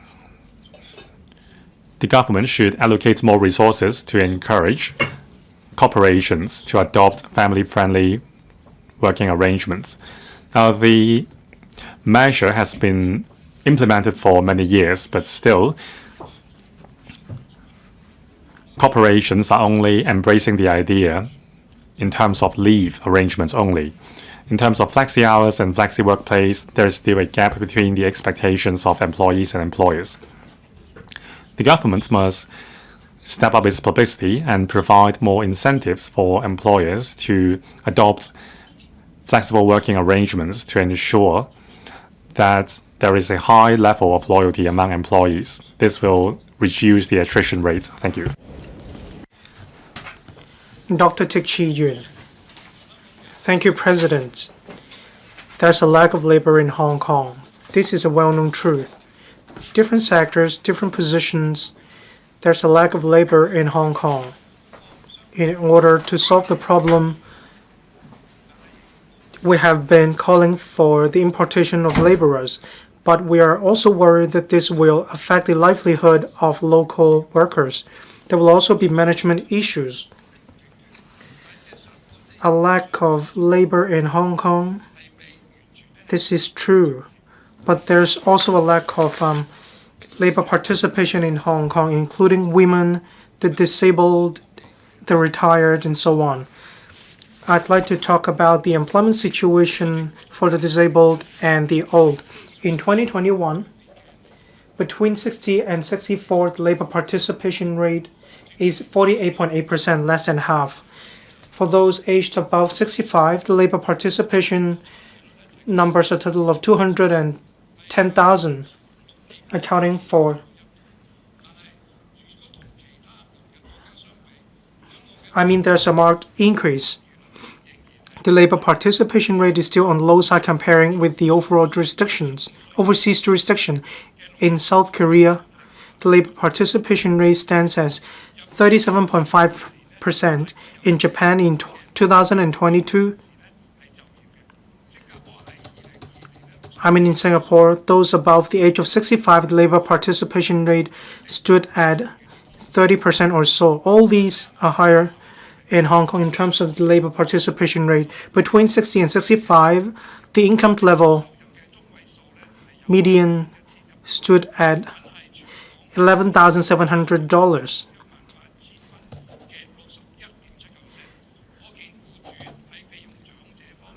We can see that employers are only willing to spend fewer on employing the old. There's a study. Elderly persons emphasize flexibility and whether they can realize their potential and earn their respect in the workforce.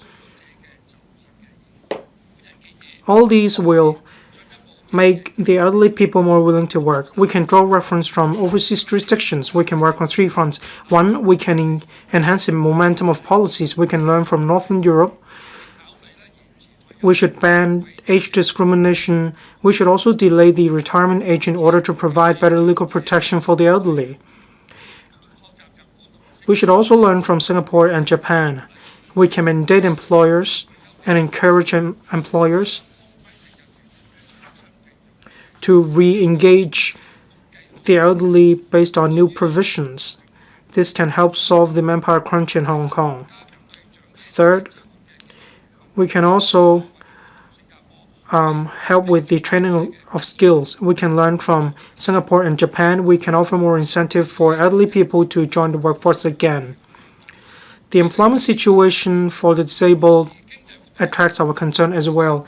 In 2020, only 17.6% of the disabled joined the workforce, and the jobless rate stood at 11%, and that was only 5% on the figure in Hong Kong.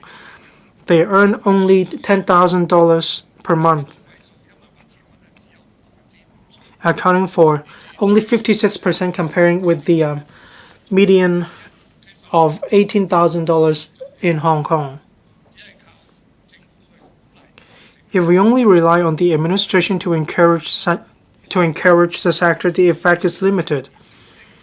It's actually difficult to enhance the competitive edge of the disabled. Employers also have reservation about engaging the disabled. The disabled are less well educated, and this is a problem. President, many groups have been suggesting that the administration implement a compulsory quota system. Only 1.7% for the disabled. We need to boost the rate to 3%.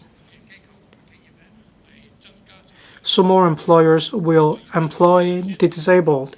On employing the disabled and the old, we need the entire community to work on it. So a flexible working system will benefit more people in the community. Thank you, President. Mr. Edmund Wong. Thank you, President. Society has been changing. We are after work-life balance. Working from 9 to 5, these are no longer the trend. So a flexible working system, without doubt, is the trend for both employers and employees. So I need to thank Mr. Lam for moving the motion. So we all put our heads together to discuss a flexible working system. There's a manpower crunch across different sectors in Hong Kong. A regular working hour will affect the appeal of jobs. According to a survey, 85% of employees think that flexible working hours will help enhance the job of satisfaction. 75% of the people surveyed said that when the hybrid work model has been implemented,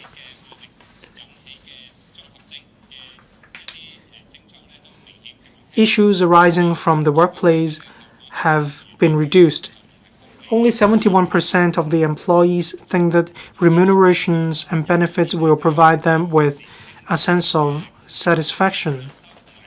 Quite many employees need to self-study or study in order to seek enhancements. They are against regular working hours. In COVID-19 epidemic, working from home was the main trend, so employees want to work on this basis. Quite many employees, as Dr. Starry Lee has mentioned, especially some women, they want to work, but at the same time they also want to take care of their own families. So they look forward to a flexible working system. This will allow them to join the workforce. They can also take care of their family, and this way they will strike a balance. This is a way to unleash labor potential in Hong Kong.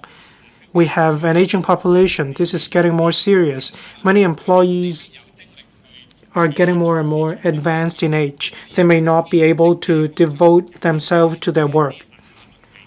For the silver hair, part-time work may be more suitable.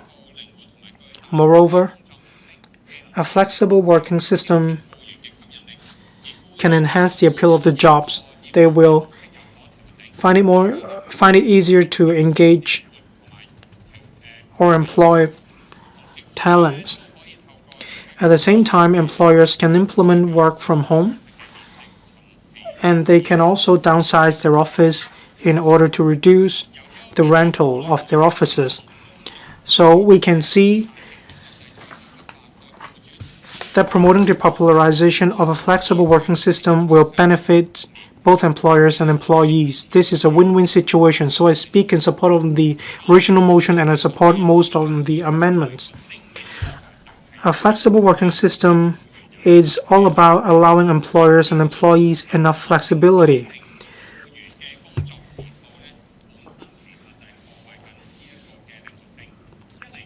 Working hours that are not flexible will affect the compliance costs of employers. This will also affect their deployment of officers.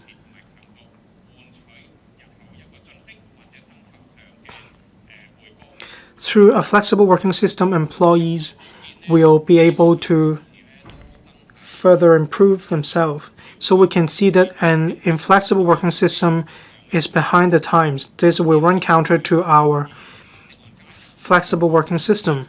So I speak in support of the original motion moved by Mr. Lam, but I cannot speak in support of all amendments. I speak in support of the original motion. Dr. Frank Yan. Thank you, President. Technology has been improving. During the epidemic, many companies have implemented working from home. In Singapore, a flexible working arrangement, that is a guideline, has been issued. One of the arrangements is that employees can apply to work for 4 days in the office. This has attracted public discussions. A flexible working system, family-friendly employment practices have become the key to attracting and trolling for talents. We cannot afford to stay behind. A flexible working system means that when employees have already finished the jobs, the tasks, they can flexibly arrange for their work plan, time, venue, and so on. For example, flexible working time, they can turn to half-work basis. Different studies have shown that a flexible working system will benefit both employers and employees. This will also benefit the entire society. In a new generation, they emphasize flexibility and work-life balance. The fact that they can choose their own working venues, this can enhance the sense of belonging among employees. In the epidemic days, many companies adopted working from home. The efficiency was not seen to decrease. Instead, it has improved. A flexible working system allows companies to reduce the operating cost, but they can also foster the sense of satisfaction among employees. We need to draw up legislation like the UK. They have the children and family law. They can allow employees to work flexibly. In Australia, they also have similar arrangements to allow employees to change their working hours as well as the place of work. Apart from legislation, in Singapore, they have subsidies of work-life balance. In Malaysia, they allow employers in the country to apply for tax concessions in relation to FFEPs. In Canada, family offices can apply for tax concessions. In Hong Kong, however, we adopt a voluntary basis. That is to encourage more companies to adopt FFEPs. We are kind of reserved in relation to FFEPs. I have a couple of proposals in relation to trolling for talent. One, I hope that the government can offer tax concessions to encourage companies to put in place a flexible working system. This can provide greater flexibility to employees. That is, they can offer a higher degree of autonomy. The administration should also mount publicity programs to encourage companies to encourage employers to put in place a flexible working system. So this can, they can encourage companies to roll out vacation leave, marriage leave, and compassionate leave. The administration does not take a leading role, so the administration should set the timetable and roadmap for the 5-day week for employees. The government should take the lead in putting in place FFEPs so that we can allow employees to have work-life balance. There's a change in the working mode. A flexible working system and arrangement have become the norm in the community. We have an aging population, a lack of manpower, and a loss of talents. Implementing flexible working system will help Hong Kong enhance its competitive edge but they can also allow employees to strike a work-life balance. This is a win-win situation for both employers and employees. I so submit. Ms. Connie Lam, thank you, President. I speak in support of Mr. Lam Chun-sing's motion promoting the popularization of flexible working system. Over the past few years, the entire world experienced COVID. This pandemic gave rise to flexible working system. The US, Singapore, and other countries has taken the opportunity to roll out flexible working systems. A number of surveys show that after the implementation of flexible working system, the level of satisfaction and productivity of employees have increased. The overall operational efficiency of enterprises have also increased. Singapore is an example. Starting from December last year, employees could suggest a 4-day work week arrangement with their employers. This can help troll for talents. If Hong Kong does not move with the times, then we won't be able to enjoy the same benefits or perks. As far as I understand, some Hong Kong enterprises have made use of flexible working system to troll for talents. For traditional companies in Hong Kong, because of restrictions in terms of their scale as well as conventions in terms of their work model, it's been hard for them to roll out the flexible working system or reform. The younger generation knows how to make their choice. For people with children, with flexible working system, they can achieve a better balance between family responsibilities and work. This helps alleviate their burden. Yesterday, I came across a news report. It says that with flexible working measures, if employers ask employees to work long hours, over half of the respondents said they would consider quitting the job. This is 14% higher than the rate around the world. This shows that if we stick to the traditional model, we will lose our competitiveness. In reality, we need government support and guidance in order to roll out flexible working arrangements. In my amendment, I mentioned that we should roll out tax concessions for enterprises adopting flexible working arrangements. These are financial incentives that would help enterprises in their initial stage of implementing flexible work arrangements to overcome challenges. Civil servants in Hong Kong can take the lead. If the government can roll out flexible work arrangements, they can be a role model for the private sector.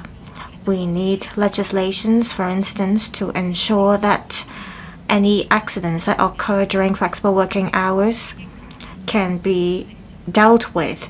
This would reduce disputes between employers and employees. From the employer's perspective, they would want to spend the least amount of money to ask the employees to maximize their work. They might be worried that employees might slack during flexi work hours. Employees' perspectives is that they would like to get more pay and do less work. Whether one needs to work overtime is a great concern for employees. Therefore, we need to strike a balance here. We need employers and employees to build trust in order to achieve our goals. There shouldn't be rigid rules or requirements. In order to create a family-friendly workplace, we can, through such a workplace, build a harmonious, inclusive society. This would also help boost productivity. We should learn from successful examples around the world to roll out flexible work arrangements so that there can be more flexibility, diversification in our workforce. I so submit. I speak in support of the motion as well as all amendments. Thank you. Professor Priscilla Leung. Thank you, President. I would like to explore with you and all members the topic today, that is to promote the popularization of flexible working system. The keyword here is to promote and popularization. I have reservations about these two keywords. To me, I think we need adjustments in the market in order to roll out flexible working systems. You don't have to promote flexible working system in order to see the implementation of such a system. I say this because of this. Working hours depends on different types of work. For pregnant women, for lactating mothers, well, family-friendly measures are crucial to them. Well, this has to do with Secretary Mr. Chris Sun. We have talked about how we should foster a family-friendly workplace. Now, second, we have to look at the job types. For some jobs, they have to work flexibly. Say if you are in the show business, if you're a singer, or if you work in the advertisement industry, you have to work flexibly. And we also have to look at the locations of work. If you work with a company that's far away, you have to rely on Zoom, for instance. I know some friends who work in large-scale law firms. They want to bring their employees back, and it's been very hard. After 3 years of COVID, a lot of them work remotely, or they work 3 days a week. So for the other 2 days during the week, they may choose to return to the office. And this does not suit all job types,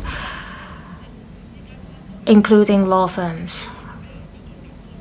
For us who return to the office to work, we have to build rapport. We have to talk to our clients. We have to talk to our colleagues, for instance.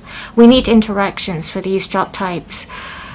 Even within the Legislative Council, we have to interact with members. And this is different from talking on Zoom because there's more personal interaction if we get to talk face to face. Some people, they work passively in their jobs.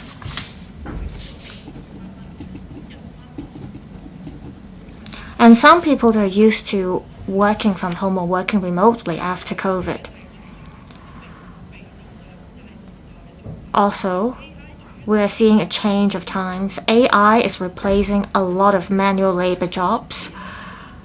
There are many slashers nowadays. There are people who work a few jobs at the same time. Even if you try to promote them, they would not want to stay in the job because they want to work multiple jobs. If we roll out flexible working system across the board or across all sectors,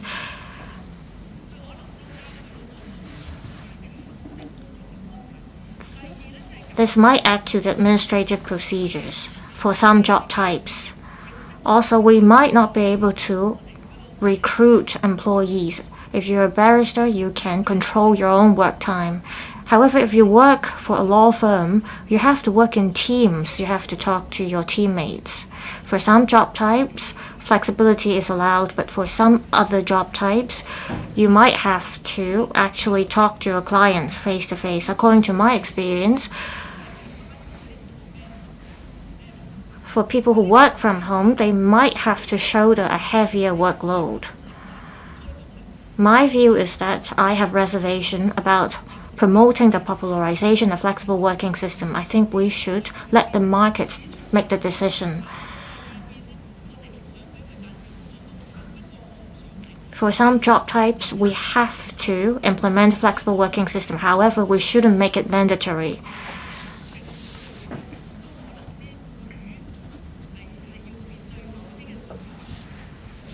If you violate the terms and conditions of your contracts, you might be penalized.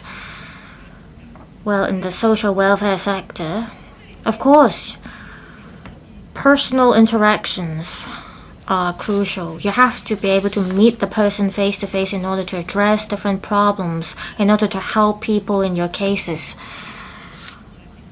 Well, so as I said, I have reservation about this motion. I think we have to let the market decide. Ms. Eunice Yong.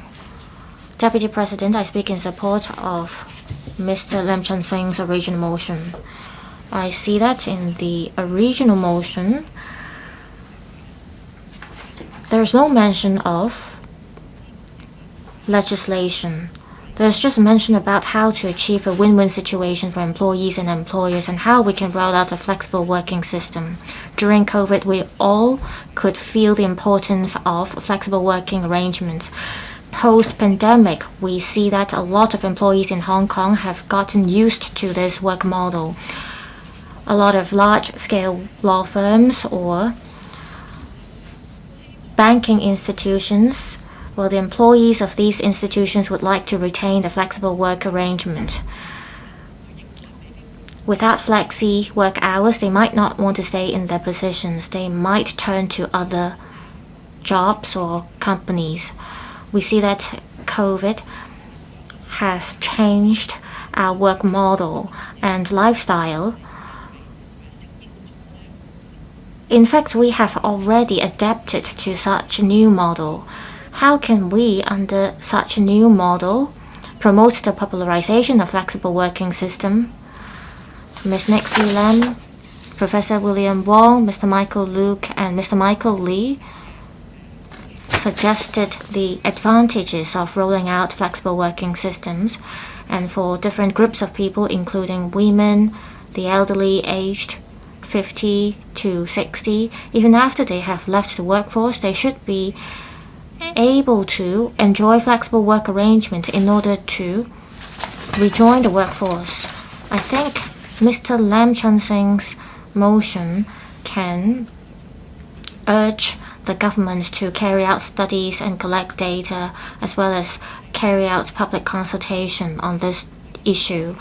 If we can allow more people in Hong Kong to rejoin the workforce through flexible working system and inject impetus to our workforce, it should deserve our support. I see that the motion as well as all the amendments here have no mention about legislation. Mr. Michael Luke in his amendment mentioned that there should be employer-employee negotiations through a system. Well, there is no implication about legislation. I think this motion allows us to have a constructive discussion on how we can roll out flexible working system. Flexible work includes, for instance, flexi work hours, work from home arrangement, and the permission of allowing employers and employees to discuss whether they should work remotely or not. I see that in Mr. Yim Kong's amendment there is a legal point of view. Say a person works from home, how can his employer decide whether he is actually working or not? Well, there's a news this month. An overseas bank dismissed some 20 employees because the company adopted a new model. The employees made use of online robots to show or to pretend that they're working from home. Well, this is not desirable, but we should strike a balance here to satisfy the needs of employers and employees. We should allow employees to work at flexi hours while ensuring that they can achieve certain level of productivity. The Labor and Welfare Bureau should roll out a set of guidelines for employers and employees in order for them to work flexibly. Well, different sectors are facing different needs. Say, LegCo members, it's hard for us to work from home because we have to talk to members of the public. In discussing how to promote the popularization of flexible working system, we should focus on how to build a harmonious relationship between employers and employees. We should encourage employees to work from home and at the same time take care of the needs of their family. Thank you. Mr. Chen Bui-Leung. Thank you, Deputy President. With the advancements in technology and society, work pattern has changed and it has become very diversified. Flexible working arrangements is now the trend. Now, in the OECD, some 87% of employers are providing flexible work options for their employees. During the epidemic, many companies launched the work from home model, and it has become the norm. Now, with the changing work patterns, many employees are putting more emphasis on work-life balance. A survey reveals that 85% of employees consider flexible work arrangements to be the major benefits besides remuneration. The traditional 9 to 6 work office hour is not attractive to them anymore. That's why we are seeing more slashes in the economy. We must give due regard to this change and adjust our mindset to retain talents. Now, the shortage of labor is the major problem that our labor markets face. By implementing flexi time and flexible work arrangements, we can attract more people to rejoin the labor market, including housewives and the elderly. Now, this will bring about a suitable amount of income for the families as well. By tapping into this group of people, we can replenish our labor force and provide the manpower employers need. Now, we must popularize the flexible working system, and that's the role the government can play. I'm pleased to see that the Labor Department published a set of reference material for enhancing employer-employee relationship by introducing flexible work arrangements. But this is just a very brief guidelines. It does not show the employers how they can establish such a work arrangement. Now, I think the Labor Department should publish a more detailed handbook to guide employers and employees through the formulation of a flexible work arrangement, which suits both the employers and the employees. Now, the Good Employer Charter, launched by the Labor Department, promotes employers to adopt family-friendly employment measures and good human resources practice. The participating organizations would be awarded a certificate. This is an incentive for more employers to embrace the flexible work arrangements. The government may even provide tax incentives. For example, in Malaysia, the government allowed double tax rebates for costs for expenditure spent on flexible working arrangements. Now, the cap is $925,000 for a period of 3 years. The government can also subsidize SMEs to allocate more resources to upgrade their hardware so as to absorb the additional cost arising from flexible work arrangements. This will provide more incentives for SMEs to embrace the culture. Now, to drive a cultural change, besides the government, employers and employees must also help to make our work environment and the labor market more inclusive. I also submit to support the original motion and all the amendments. Mr. Scott Leung. Thank you, Deputy President. With societal progress, together with the pandemic and technological advancement, more and more corporations are adopting flexible work arrangements.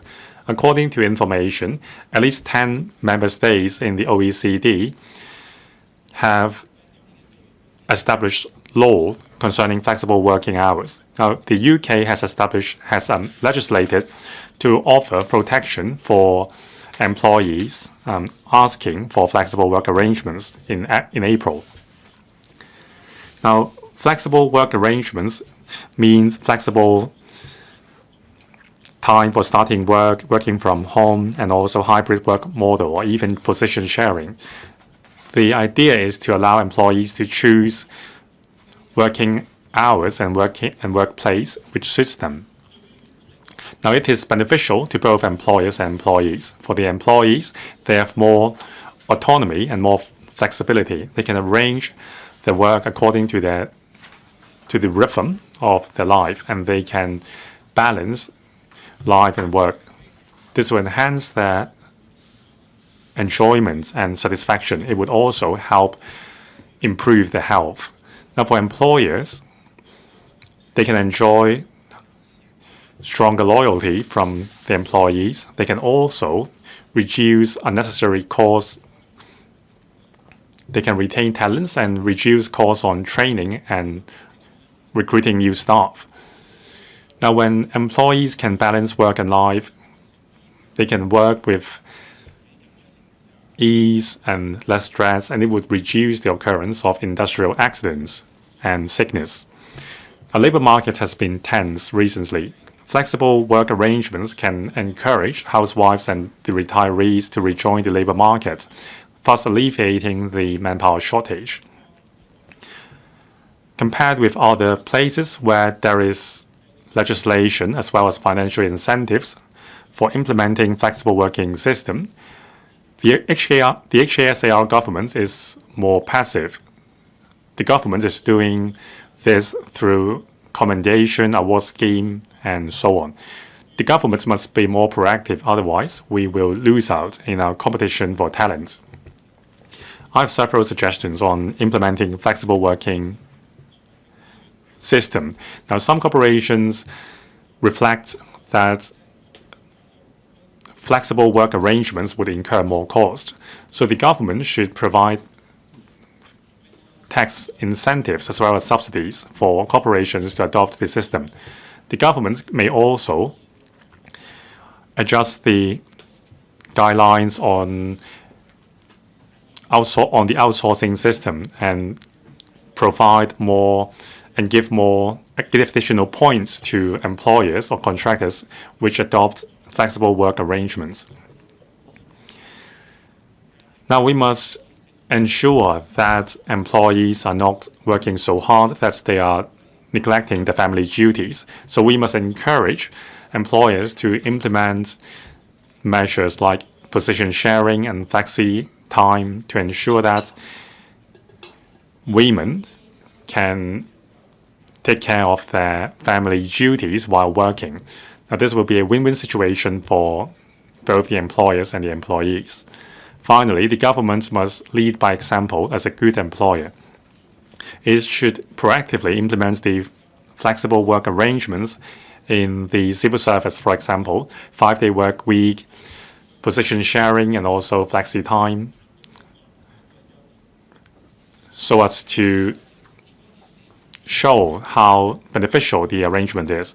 Now, a survey shows that more than 40% of employers are allowing flexi time arrangements for their employees so as to retain talents. It shows that this is already a trend and widely accepted by the employers. It will also help enhance the sense of enjoyment and satisfaction of employees. The government should popularize the idea. I so submit and support the original motion. Thank you.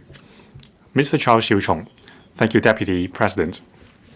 Last year, I moved a motion on unleashing the labor force. One of my suggestions was for the government to implement proactive measures to remove the obstacles for women and retirees to rejoin the labor force. Now, the major challenges for this group is the lack of flexible work arrangements because they have to take care of their family duties. Over the past decade, women's labor participation rate has dropped from 49.6% in 2012 to 48.4% in recent years. There is a lack of policy measures to increase the labor participation rate. Now, today's motion is one such option.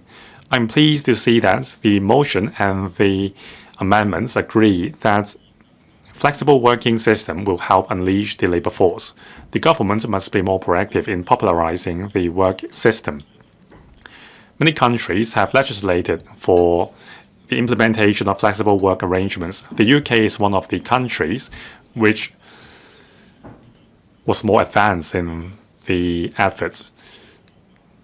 Now, flexible work arrangements is not treated as a kind of benefits, but rather a kind of understanding shown by the employers. Now, the Labour Party mentioned that the traditional model where males were the breadwinners have changed. Now, the long working hours and also the rigid working timetable has stopped many parents from working. So as a result, families with disabled children under the age of 16 may apply for flexible work arrangements. If it proves to be detrimental to the performance of the employees, then the employers are entitled to reject the applications. Now, this is a good arrangement. It allows for negotiation between the employers and the employees, rather than making flexible work arrangements a mandatory requirement. Now, after that, the UK's labour participation rate of women was raised from 55% to 59%. Now, it ensures that employees with family duties do not have to give up working. It shows that this is not such a bad idea. I urge the government to immediately include flexible work arrangements as an employee's right. Now, I agree with the original motion that the government should provide more incentives. And then at a right and opportune time, the government can consider legislation. Now, Ms. Nixie Lam proposed that the government should study the roadmap for the full implementation of the 5-day work week. Now, it has been 18 years since the idea was proposed. There are still some 30,000 civil servants or government employees who are not benefited under the arrangement.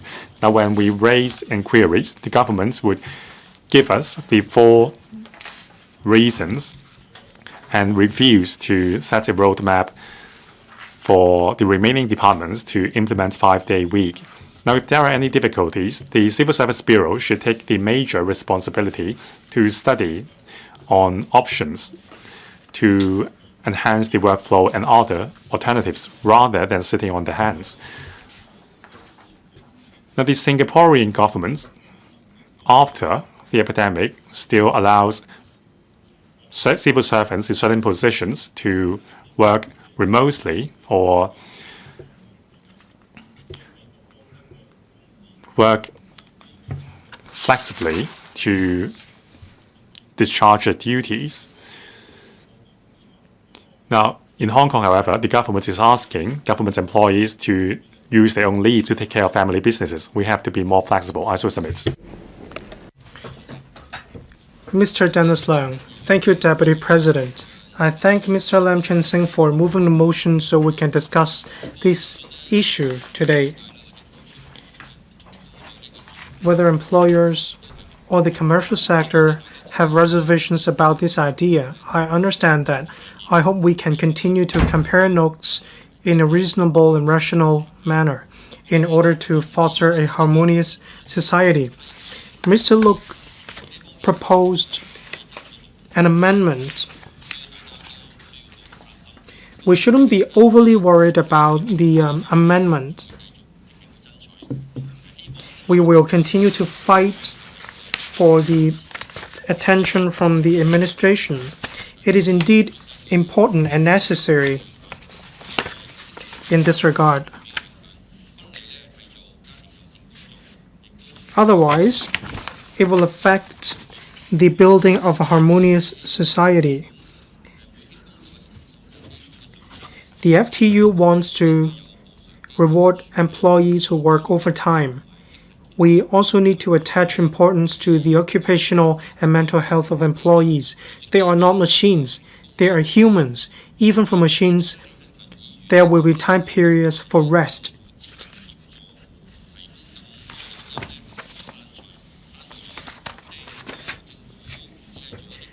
I'm aware that the administration should not offer incentives to encourage enterprises to implement flexible work system. This is the amendment made by Mr. Lee Chung-keung. I understand his concerns. However, if we can promote collaboration and agreement between employers and employees, we should encourage a flexible working system together. When there are benefits, we should work on them together. I hope the labor market in Hong Kong has a healthy development. I also want to have good measures and policies, and I hope that the commercial sector will consider this arrangement. Times have changed. After the COVID-19 pandemic, the business environment has changed. So have our standards, consumption patterns, and habits. The general public has already reached a new work pattern. We have a new definition of a long or flexible working time. At present, it is actually difficult for the people of Hong Kong to face a situation. But it is exactly because we are in this state, we need to enhance our communication. We need to reach a consensus in order to solve the post-pandemic problem, such as the work pattern, work model, low birth rate, a shortage of manpower, and so on. If we still continue to stick to the old method in order to solve the new problems, this won't get us anywhere. Employers now put in place new flexible work arrangements with employees. So we need to learn to implement this new model. I believe flexible or new work arrangements may not affect the development of the commercial sector. But we do need to think more about the benefits. We need to think how we can reduce the inconvenience or the minuses. This is the correct step forward. I hope that the administration will play its role well. That is to implement more family-friendly employment practices to build a better platform for employers and employees to foster communication, interactions, and to help Hong Kong drive its economy and to fight for the good livelihood for the people of Hong Kong. Thank you, Deputy President. Mr. Bill Tang. On this issue, from the perspective of employers, employees, talents, women seeking job, their stance can be very different. For employers, of course, more flexibility is better. Employees need to reply to their higher-ups at night. They need to turn in tasks in the evening. That is, of course, good for employers. So I've been thinking, who will benefit from flexible working arrangements? Of course, a win-win situation for both employers and employees is the best. But if both employers and employees have flexibility,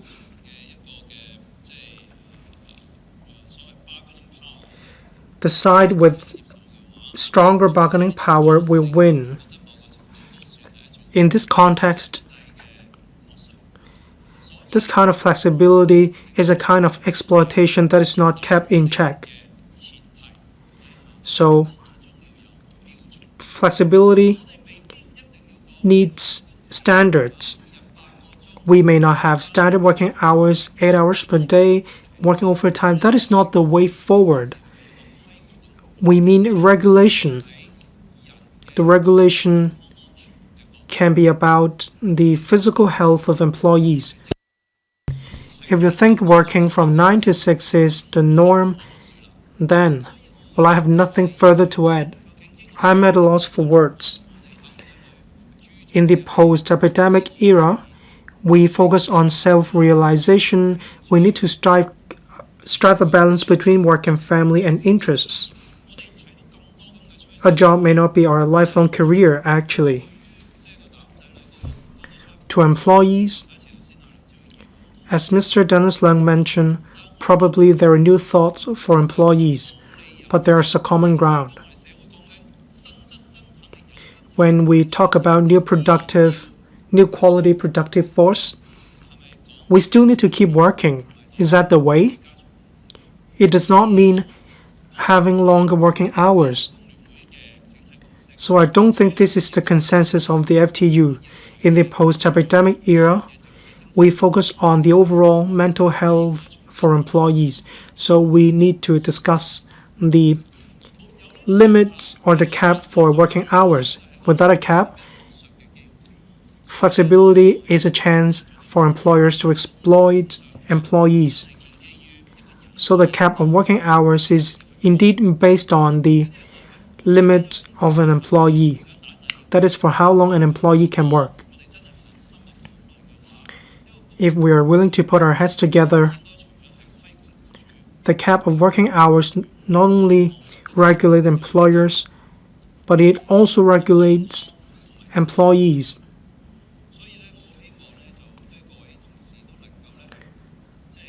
Therefore, I hope members will think more about working hours. It's not just about standard working hours. There's also other room for improvement, say the cap of working hours. Just now, Professor Priscilla Leung said that she did not agree with the motion. I agree the nature of the work differs from one to another. The market has been operating for so long. There's a lack of manpower. So when should the government intervene? The administration,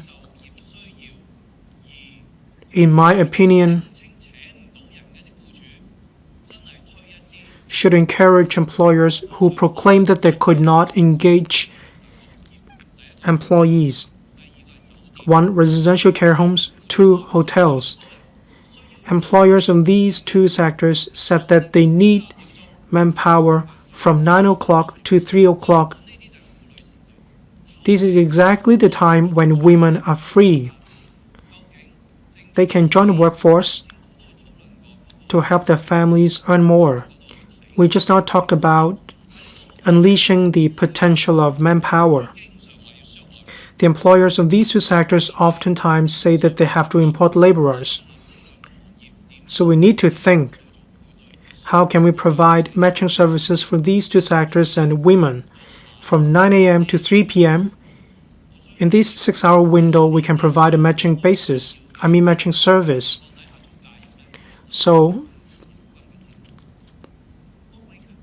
this will be a good arrangement. Thank you, Deputy President. Mr. Kwok Wai-kang. Thank you, Deputy President.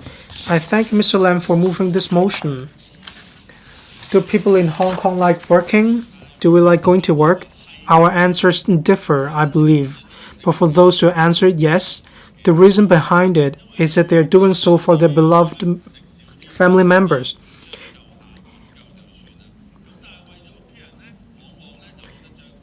However, we cannot settle for less for our family members. Even if we have to work harder, we are more than willing to do so. Over 42% of people surveyed said that they would rather resign if there is a conflict between work and families. 85% of the people surveyed said that flexi hours are considered the most important benefit apart from remuneration. On the implementation of FFEPs, Hong Kong is not doing very well. We encourage companies to do so. They are doing so on a voluntary basis, and we simply give them awards.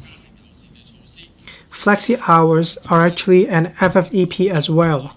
In Hong Kong, it is very difficult to legislate for flexi hours or FFEPs. We still have a long way to go.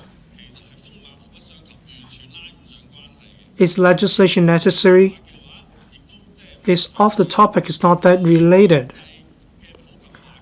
So popularization is all about doing so voluntarily.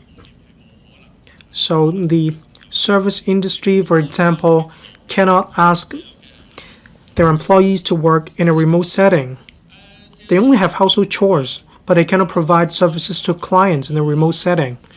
We have been discussing flexi hours, enhanced morale, saving for offices, unleashing the potential of workforce, attracting more talents. We all know these benefits, but the point is whether we're willing to do so. In 2023, for the UK and Australia, on flexible work, there's a report. Over 87% of the enterprises have provided different kinds of flexi hours arrangements for employees. 60% of the employees said that if need be, they can leave the workplace for an hour or 2 hours if they need to attend to their family businesses. In fact, when employees finish handling their family matters, they will be more able to focus on their work. Isn't that better? This is the global trend.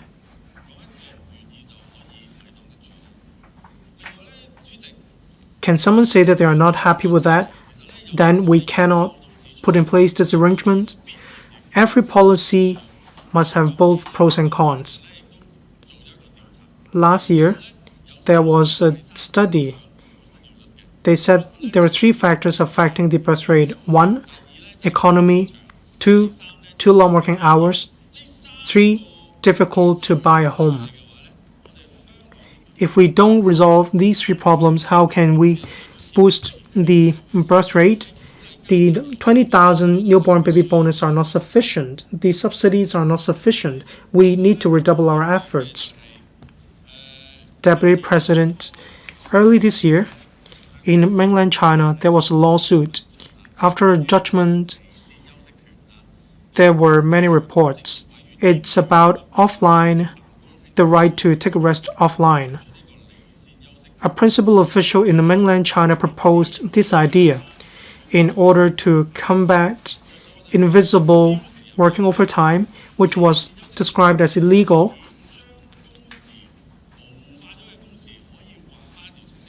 Can we give working hours a clearer definition in order to promote the mental health of employees? As a next step forward, we also need to attach importance to handling too long working hours. If that is the case, every year there are 200 or so deaths in the workplace. These were not caused by accidents. They were probably caused by personal health. But we don't think this is reasonable. We do need to probe into it. We need to see whether the too long working hours contributed to the phenomenon. Thank you, Deputy President. Mr. Brave Chan, thank you, Deputy President. I thank the Secretary as well. I agree that we should promote the popularization of flexible working system. I thank Mr. Lam for the original motion and other members for their speeches. My prop here shows that we should implement flexible working system. We should have a more humanized approach in the way we live. This May, President Xi Jinping, in a learning session or study session, said that we should promote high-quality development. And this is the new mission that we should go by. We have to ensure enhanced quality in terms of our developments to enhance people's sense of well-being. As mentioned in the original motion with flexi work arrangement, we can have a better balance between our work life and family responsibilities. For the geographical constituency members here, they do not only work from 9 to 6, they work around the clock. They have to go help when there is a power outage, for instance, or when there is an emergency situation. This is because they have a sense of mission and they are dedicated to their work. But it doesn't mean that everyone has to abide by such work model.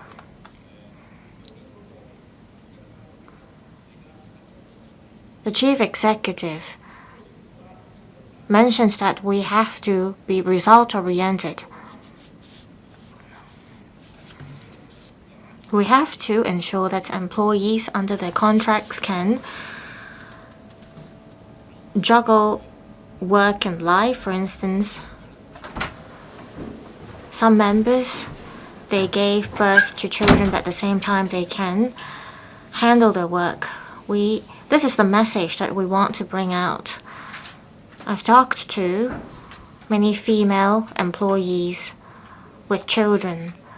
After they've sent their children to schools, they return to their work. I believe that there's the same for our Deputy President. Say there is bad weather, or when your children get sick, then you might not be able to decide whether you should take leave from work or carry on with your work. So flexible work arrangement allows parents to balance their work, life, and family responsibilities. In my office, there are male and female staff. I try to make the work arrangement more flexible for my staff so that my staff can be devoted to their work, and I feel that flexible work arrangement can help improve their mental health. Last year, a survey shows that over 85% of the respondents think that flexible work arrangement is an important benefit apart from their remuneration. And this is also one major consideration when they choose what jobs to take up. I believe working mothers, especially in Hong Kong, they emphasize flexible work arrangement.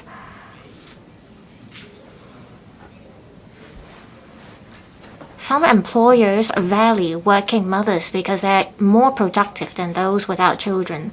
For OECD member states, including France, the UK, and the US, they have been encouraging flexible work arrangements since the 1990s.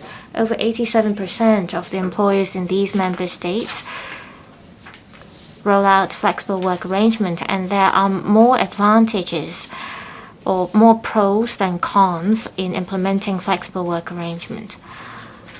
The DAB encourages the government to roll out tax concessions and learn from Malaysia, Canada, or Singapore to enact legislations to allow employers to roll out flexible work arrangement in the long run so that employers and employees can work together to unleash our potentials.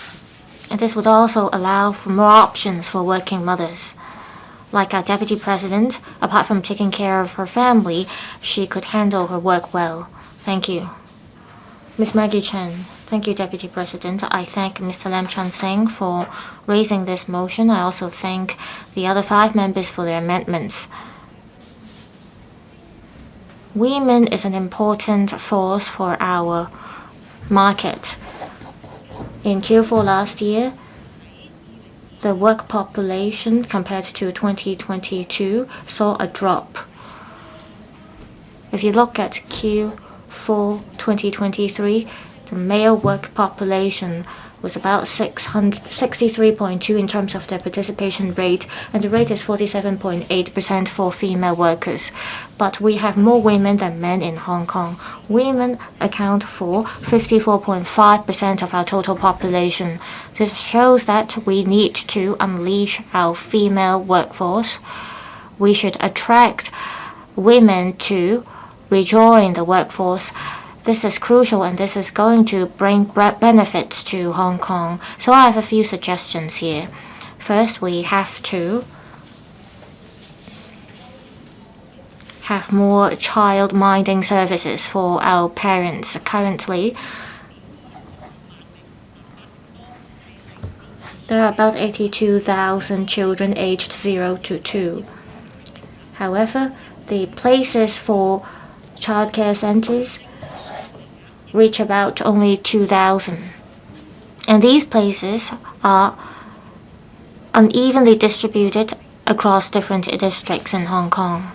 So I think we should increase the number of places for childcare centers in Hong Kong. In the long run, in the commercial areas, there should be an increase in such places. The government can roll out some policies from urban planning perspective, say in commercial buildings. There can be areas for childcare. The government can encourage landlords or landowners to enjoy certain advantages if they allow for areas for childcare services so that they can be co-used or co-shared childcare facilities within a commercial building. This would facilitate female workers to take care of their children while they're at work. Well, this is something that we can roll out in the long run. However, we should at least see a start. Now, on after-school childcare services, in the 2023 policy address proposal, I suggested that we can roll out after-school childcare service. I'm glad that the government took on board my suggestions, as at this February, there are over 50 primary schools that are joining the after-school childcare services, and 3,000 places have been provided under this scheme. This is not enough. I suggest that we continue to enhance the number of service places under the scheme to relieve the burden of working parents and working mothers. This would allow our working moms to rejoin the workforce without any worries. My other suggestion is that the government can roll out retraining programs for working mothers. On flexible work arrangement, some women told me that they would like to rejoin the workforce and they would like to try some new job types. However, there is a lack of platforms that provide information to them about job postings. I hope the government can make use of I Am Smart, for instance, to create a centralized platform to disseminate information about jobs or companies with flexible work arrangements. I encourage the government and enterprises to open up positions that enjoy flexible work arrangements. This would allow women to pick the jobs that they want. I also think the government should take the lead to roll out flexible work arrangements, allowing employees to pick the working hours they want. Your time is up. Thank you. Restoring Kong. Deputy President, I speak in support of Mr. Lam Chun-sing's original motion so that we can have a chance to discuss here a topic that has to do with the sense of well-being of people in Hong Kong. Some 10 years ago, some Western countries, including Finland, Denmark, and Sweden, they rolled out flexible working arrangements. They are the pioneers in this regard. Within OECD, at least 10 member states have enacted legislations and concrete measures to roll out flexible working arrangements. Finland, back in 1996, rolled out legislation on flexible working arrangement. In 2011, a survey showed that over 92% of the companies in the country rolled out flexible work arrangement. Gen Z, as well as the older generation, have very different values in this regard. According to Marx note hierarchies and needs, younger generation compared to the older generation, they crave for self-fulfillment. Flexible work arrangement is a major consideration for employees. The systems in Hong Kong have to move with times. From the population perspective, we're seeing an aging population. We're seeing a higher burden to take care of the elderly in our society. The challenges that we are facing is due to the change of our values and change of systems. According to the Family Planning Association, a survey rolled out in 2011 by the association showed that 20% of the young people said they have no desire to give birth to children.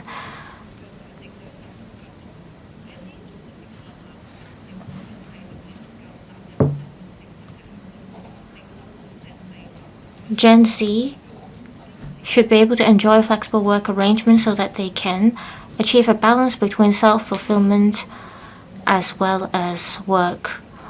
And this will also help address the structural problem caused by an aging population. We should release our workforce, including women and elderly. According to a 2023 survey, the female participation rate in workforce was only 52.2%. Another survey showed that countries with flexible work arrangements, including Sweden, Denmark, and Finland, over 70 to 80% of female worker participation rate was seen. In 2023, elderly aged 60 or above, the work participation rate was only 13.6%. For OECD member states, such as South Korea and Japan, in 2022, elderly people aged 65 or above, the work participation rate in Japan and South Korea was 37.3%, 25.6% respectively. Flexible work arrangements can enhance the self-dignity of employees as well as boost their productivity. A job or recruitment platform showed that people who enjoy flexible work arrangement, their happiness index is about 5.772 or 5.31. For those who do not enjoy flexible work arrangement, their happiness index was only 4.83. The younger generation, some of them, they call themselves a social slave. This shows their helplessness, and this also urges us to think about the mental health of our younger generation. For employers, they would think about the costs and culture. In North Europe, they adopted a flexible work arrangement, but such model may not be suitable for Hong Kong. So maybe we should learn from Singapore. In 2023, they rolled out the work-life balance subsidy. We see that after the rolling out of the subsidy since 2019, the work-life balance rate increased from 53 to 71% in 2022. And this shows the success of flexible work arrangement. I think flexible work arrangement can be reflected in different areas. If we have flexible work arrangement, we can have more breathing space so that the entire society can feel a higher sense of well-being. Thank you. Mr. Kingsley Wong. Thank you, Deputy President. According to the CNSD statistics, in the first quarter this year, the male labor participation rate was 62.7%. For female, however, it was just 47.7%. The gap is most pronounced in the 35 to 54 group. Now, the difference is 20%. Now, according to the FTU's survey, being unable to balance between work and life is why most women choose to quit their jobs. Now, the flexible work arrangements will help employees to balance their family duties and their job so that they can create value in workplace, creating a win-win situation for all. Now, the government should encourage the idea of flexible work arrangements. For example, we should make reference to the Guangdong province to create Mama's Post. These posts come with flexible working hours and flexible work arrangements. Now, the Zhongshan municipal government offer $400 RMB each month as an allowance for working mothers, and this would also bring $7,800 in tax allowance each year. Now, I think there should be regular tax allowance quota for working mothers. Working mothers should enjoy additional tax concessions. Now, I must emphasize that the relevant employees in these Mama's posts should enjoy the same benefits as other employees, including bonuses and so on. Now, Mr. Lee Chun-keung's amendment mentioned encouraging elderly people to return to the workplace. Now, grassroots elderly workers are worried that with the higher pay, they are not entitled to the higher old age living allowance anymore. Now, because of the salary cap under the higher old age living allowance system, many retirees are not rejoining the labor force. I think we are losing out on this potential workforce. Now, we should encourage people to work and get rewarded. Now, the government should consider raising the salary cap or asset cap for families with elderly people.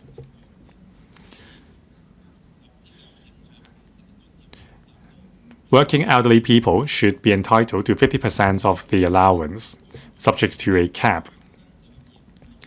And also, we must pay attention to the potential labor disputes under the new working model. Now, working parents and also working parents who are yet to find a job, or young people who still don't know where their passion is, would become slasher. They would be working as stage performers and so on. But on the platform economy, they don't enjoy any protection. Now, we must implement a standard contract for platform workers and create a tripartite platform to protect the platform workers.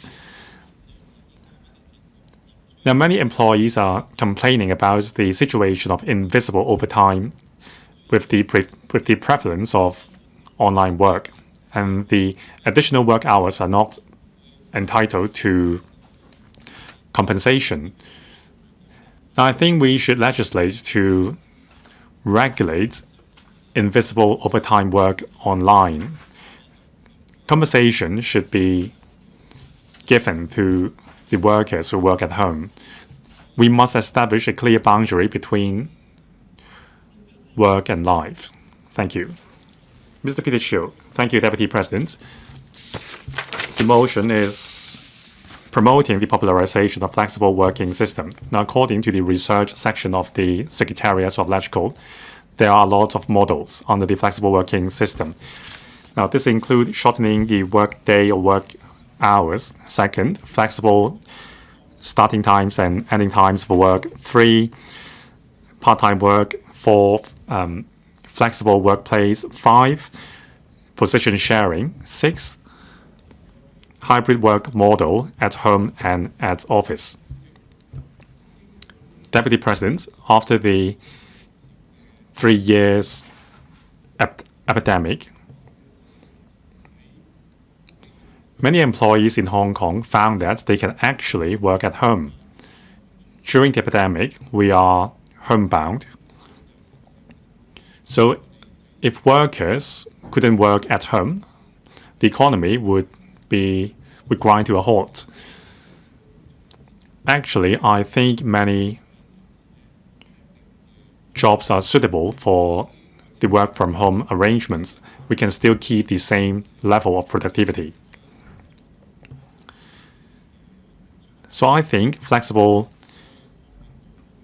working hours can provide more flexibility in terms of commuting, and also the time saved can be spent on increasing productivity. But I don't think that is suitable for all job types.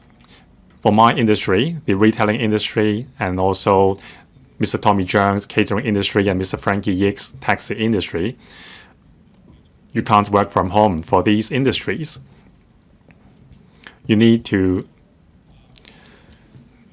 provide services to the customers and the passengers. So the flexible work arrangements does not suit all jobs. But I think we can implement this for the suitable jobs. Well, actually, the employers don't have a big problem with the idea. In the past, we were working 7 days a week, and then it became 6 days and then 5.5 days. And normally, employers would like to see the employees in office from 9 to 6 because that would be easier for them to manage. However, if the productivity level is the same, then many employers are open to the idea of flexible working hours. As long as everyone is comfortable with it, it is negotiable. So I endorse the general direction of the motion. However, Mr. Michael Look's amendments, he is a staunch defender of labor rights, so he slipped in a mechanism for regulating working hours. That has nothing to do with the motion. Now, the issue of standard working hours or maximum working hours, that is an issue with a lot of controversy in Hong Kong. We need a very comprehensive discussion before deciding whether we should take this step. Of course, we will not agree to his amendment. Concerning Ms. Nixie Lam's amendment, she mentioned pro-birth and pro-mother policies. This includes the parenting leaves for civil servants. Of course, it would be good for mothers to have more days of leave and to take care of their children, of their newborns. In some countries, mothers with newborns are entitled to 200 days of leaves. But if you look at our economic situation, we're not doing so well, and salary is our major cost, and we are losing our competitiveness. So should we still think about this option in this climate? I don't think this is suitable, so we will not agree to Ms. Nixie Lam's amendment. I support the direction of Ms. Lam Chun-sing's amendment. On Mr. Lam Chun-sing's motion, he urges the government to provide more incentives and assistance. I think the government and a lot of private entrepreneurs are already doing this. We should let the employers and the employees to come up with an arrangement that is agreeable to both of them. I don't think the government should recklessly step in. Thank you. Does any other member wish to speak?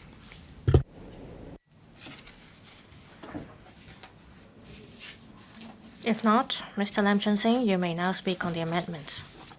Thank you, Deputy President. I thank the 5 members for their amendments. They raised a couple of suggestions from different angles. Ms. Nixie Lam suggested that we should have tax concessions for enterprises rolling out flexible work arrangements. As mentioned in my original motion, this would promote economic growth, so I support this idea.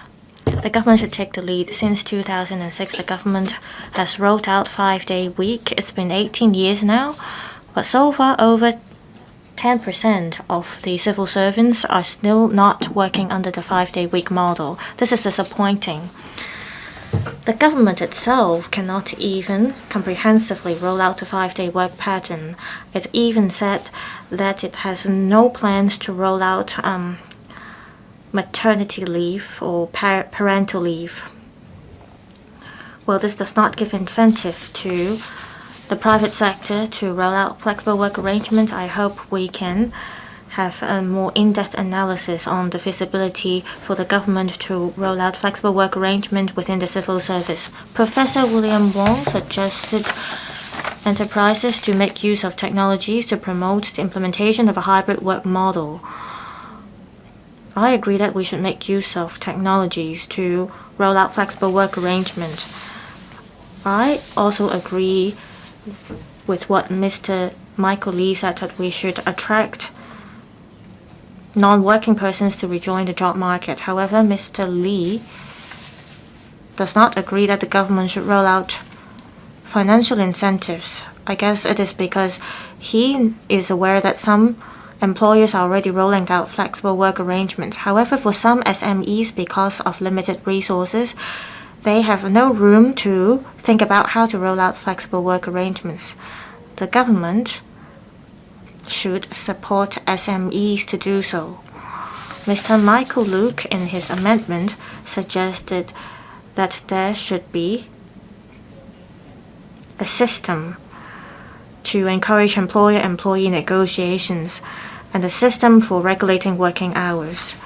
I did not suggest regulating working hours. I only suggested flexible work arrangement. For those who fail to achieve a balance between work and life, and for those who experience overexhaustion at work, I guess they need to have flexibility, and we should regulate working hours for those employees. Mr. Yim-kong suggested us to have improved laws to ensure that labor disputes can be taken care of properly. Employees working from home or working at office should all be protected under the existing ordinance. As to how we should handle work injuries that happened during flexi work hours, I think it is important that employees are aware of their legitimate rights and interests as to whether there need to be legislation. The government should look into it itself. Secretary for Labor and Welfare. President, once again I thank Mr. Lam Chun-sing for moving the motion, and also Ms. Nixie Lam, Professor William Wong, Mr. Michael Look, Mr. Michael Lee, and Mr. Yim-kong for moving the amendments.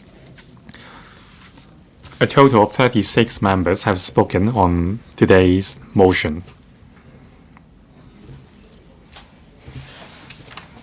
Now, the motion moved by Mr. Lam Chun-sing is very timely. It is exactly what Hong Kong needs right now. As mentioned by many members, we have declined from the peak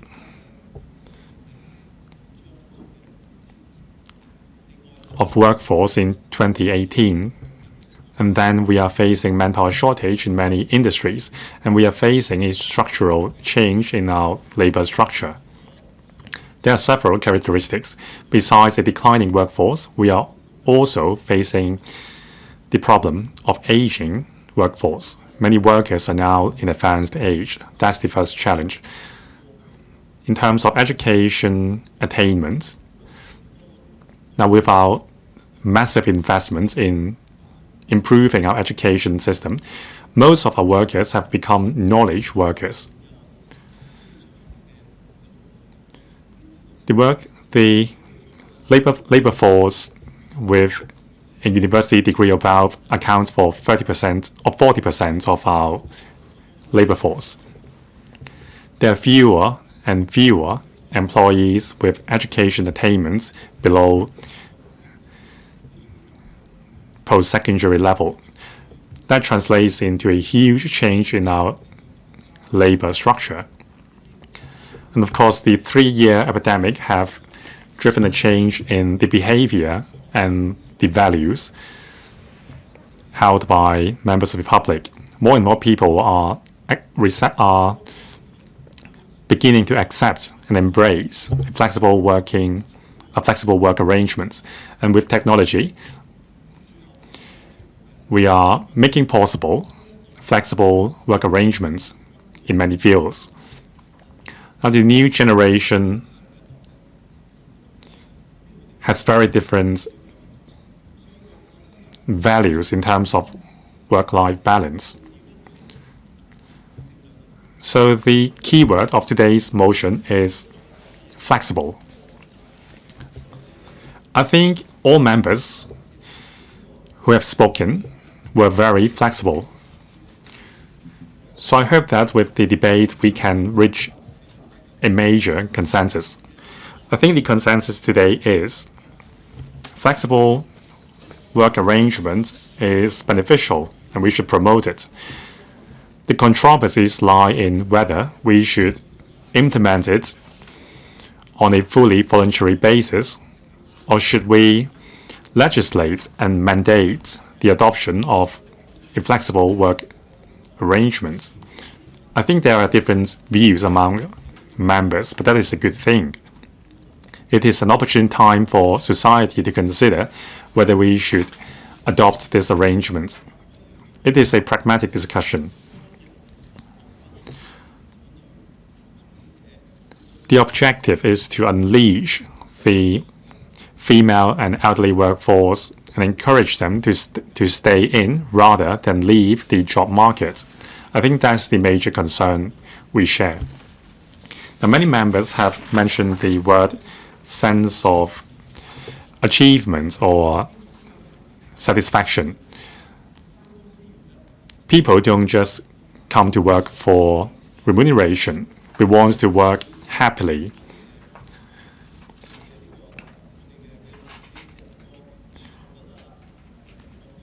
If we are happy, then we can work more efficiently, and our attitude will also improve. And some members mentioned the roles to be played by the government. Besides legislation, some members think that the government should lead by example to promote flexible work arrangements. So members have covered the above areas. Now I would like to highlight several points. In terms of publicity and promotion, the government should take the lead.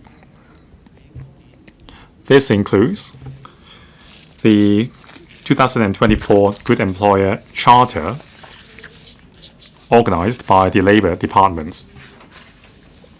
The idea is to promote the concept of good employer. Now, what is a good employer? Who is a good employer? That would mean an employer which provides working arrangements better than those required by the law, and also good communication between the employers and the employees. Now, through the 2024 Good Employer Charter, we want to promote the good human resource practices already in use in the market. Now, when other employers see how beneficial the arrangement is, they may adopt it themselves. And also, we attach priority to encouraging women and elderly people to rejoin the labor markets. So I thank many unionists for suggesting to the government to offer a re-employment allowance. This is exactly what we are going to do. On the 15th of July, we are going to launch a 3-year re-employment allowance pilot scheme. The purpose of this scheme is to encourage those aged 40 or above who have not been in paid employment for 3 consecutive months or more to rejoin the labor market. Now, eligible participants will be entitled to a maximum $20,000 allowance after 12 consecutive months of work. Through the pilot scheme, we want to encourage middle-aged people who are still sitting on the fence to really rejoin the job market. A lot of women want to work, however, they are caught between a rock and a hard place because they need to balance a lot of duties. That's why the government strives to provide better childcare services to mothers so that women who would like to join the job market can do so without any qualms. This includes extending the after-school care program for pre-primary children and also increasing the number of child care centers. We are also increasing the incentive payments for home-based child carers. All the above measures are for offering more assistance to working mothers so that they can work while taking care of their children. This would help them get some extra income for the household while rejuvenating our labor force. And also, many members mentioned a possible legal issue. Now, with the flexi time or work from home arrangements, what if there is an accident? So let me explain this. Now, the Employee Compensation Ordinance specifies the protection or compensation for employees who suffers an accident at work resulting in injuries or death. For these cases, the employer is responsible to make compensation under the Employee Compensation Ordinance. The ordinance does not impose restriction on the working time or the work arrangements of the employees. In other words, for employees who suffer an accident during the flexi working hours or at home, they will be entitled to compensation under the ordinance. So there is no restriction in terms of the workplace. It doesn't mean that you will only be protected when you are working in office. Even when you work at home, you would be covered by the ordinance. So for employees who would like to work flexibly as the comfort of the home, they would also be protected if there is an accident. Some members ask whether the government should provide financial incentives or tax incentives. Now, I must stress that we must carefully balance the impact of the proposal on public finance when considering the use of subsidies or tax incentives as policy incentives and whether the proposal are cost-effective and fair. We must seek to strike a balance between the targets and maintaining the robustness of our public finance. I'm also aware that many members inquired of the progress of the 5-day work week in the civil service. We began implementing the 5-day work week since year 2006 on the premises that the public service is not affected. And also, there is no additional burden on taxpayers. The government encourages departments which have yet to fully implement a 5-day week to explore the feasibility of implementing a 5-day work week with a pragmatic attitude. As a good employer, the government strives to provide a family-friendly work environment for our employees.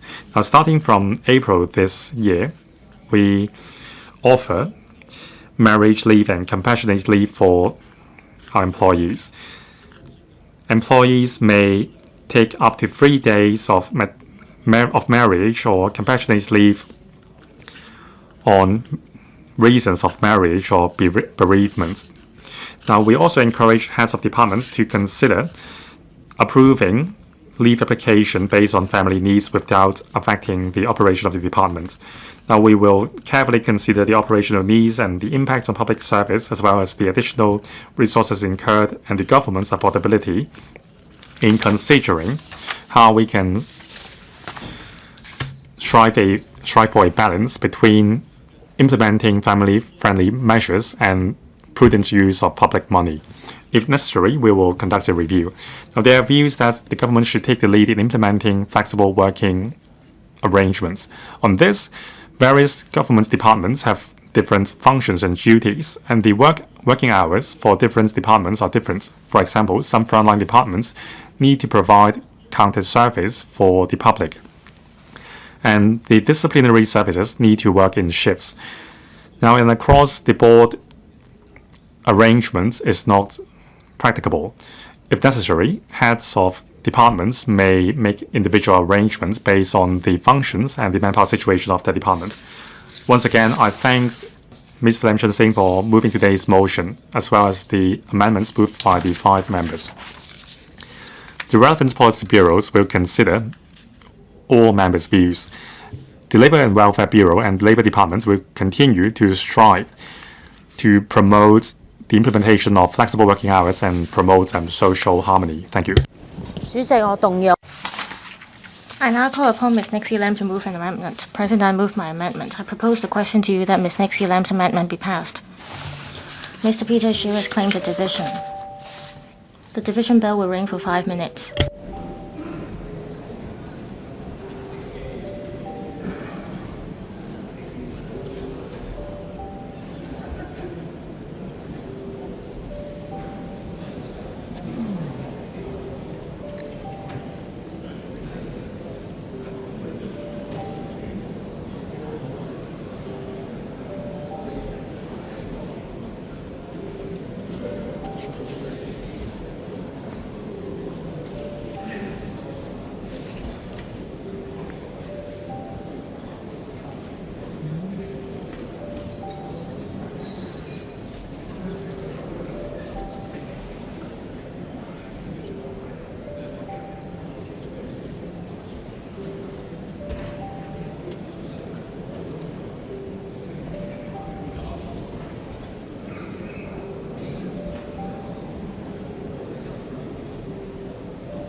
開始表決。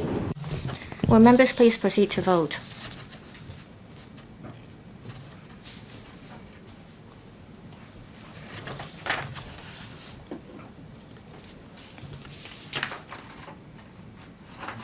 Will members please check their votes? If there are no queries, voting shall now stop and the result will be displayed.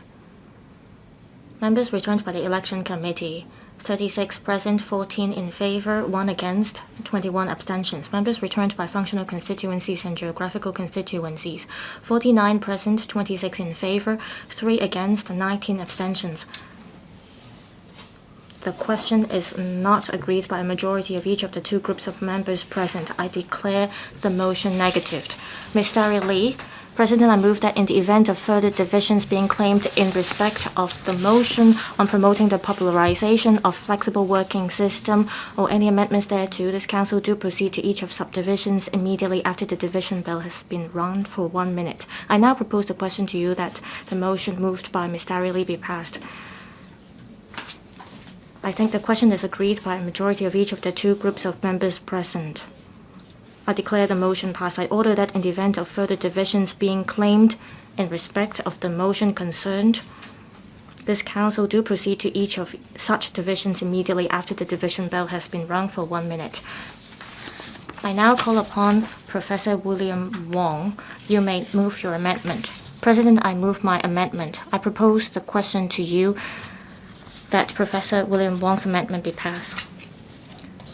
Mr. Michael Lee has claimed a division. The division bell will ring for 1 minute.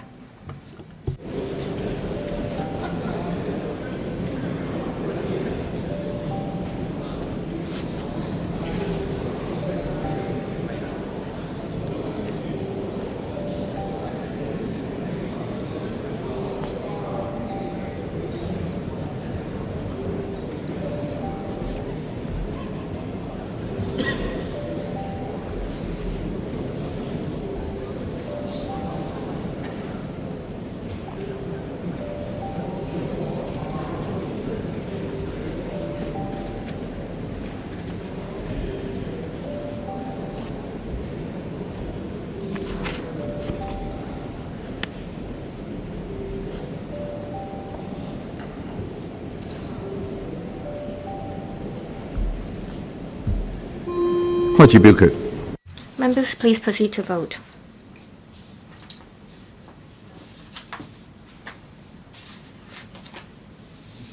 Members, please check their votes. If there are no queries, voting shall now stop and the result will be displayed. Members returned by the Election Committee. 37 present, 27 in favor, 0 against, 10 abstentions. Members returned by FC and GC.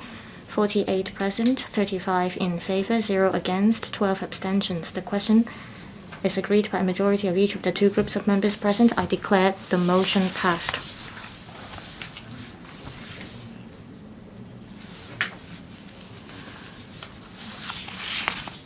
While Professor William Wong's amendment has been passed, Mr. Michael Lee would not move his amendment. Mr. Michael Luke, as the previous amendment has been passed, you may move your further amendment. President, I move my further amendment. I propose the question to you that Mr. Michael Luke's further amendment be passed. Mr. Frankie Yick has claimed a division. The division bell will ring for 1 minute.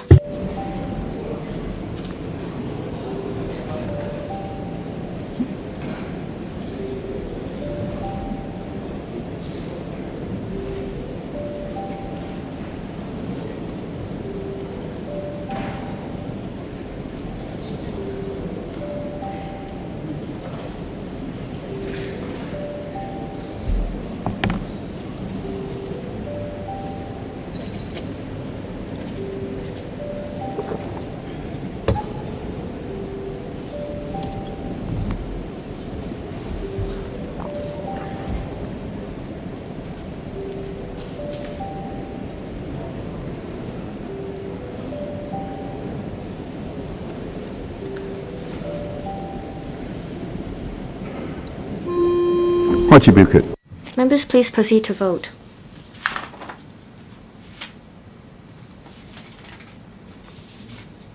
Members, please check the votes. If there are no queries, voting shall now stop and the result will be displayed. Members returned by the Election Committee, 37 present, 7 in favor, 9 against, 21 abstentions. Members returned by FC and GC, 49 present, 12 in favor, 24 against, 12 abstentions. The question is not agreed by a majority of each of the two groups of members present. I declare the amendment negatived. Mr. Chun-keung, as previous amendments have been passed, you may move your further amendment. President, I move my further amendment. I propose the question to you that Mr. Chun-keung's further amendment be passed. Mr. Peter Shiu has claimed a division. The division bell will ring for 1 minute.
Members, please proceed to vote.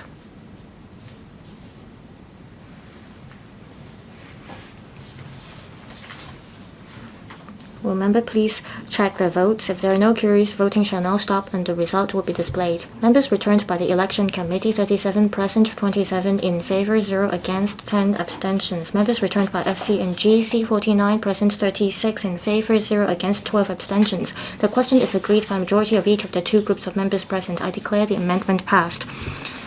Mr. Lam Chun-sing, you still have 2 minutes and 39 seconds to reply, then the debate will come to a close. Mr. Lam. Thank you, President. Perhaps some people think that flexible work arrangement means slacking, and that this is against the Lion Rock spirit in Hong Kong. Is it because the wage earners nowadays in Hong Kong are not dedicated? Well, even with flexible work arrangement, we can work hard. I know that some people, they work from home and within a few years they have been promoted 3 times. This shows that they can excel at work even if they work from home. A lot of them work overnight. They should, however, still have their own free time. Ms. Nixie Lam asked whether flexible work arrangement would be against the wish of the business sector. Well, I'm not too worried about this. It's because the key is to be flexible.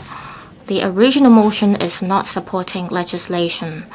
It is to encourage good employers to do more, in hopes that it would not affect the cost of employers.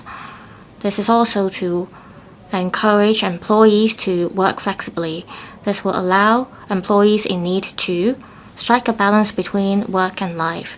President, I so submit. I hope all of you would support my motion. I now put the question to you that Mr. Lam Chun-sing's motion as amended by Professor William Wong and Mr. Chun-keung be passed. Mr. Peter Shiu has claimed a division. The division bell will ring for 1 minute.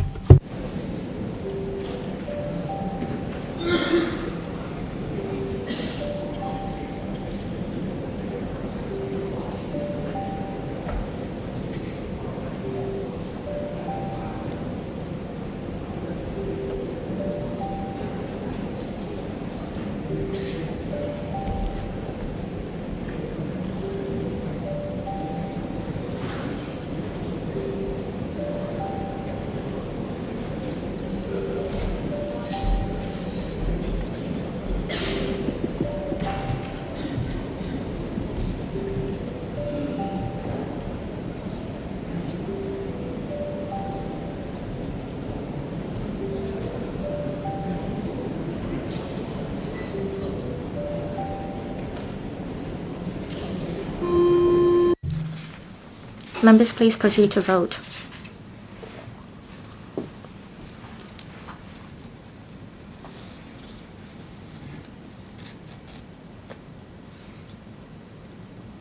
Mr. Perry, you? Yes. Members, please check their votes. If there are no queries, voting shall now stop and the result will be displayed. Members returned by the Election Committee, 37 present, 29 in favor, 0 against, 8 abstentions. Members returned by FC and GCs, 49 present, 35 in favor, 0 against, 13 abstentions. The question is agreed by a majority of each of the two groups of members present. I declare the motion as amended be passed. I now suspend the meeting until 9 a.m. tomorrow.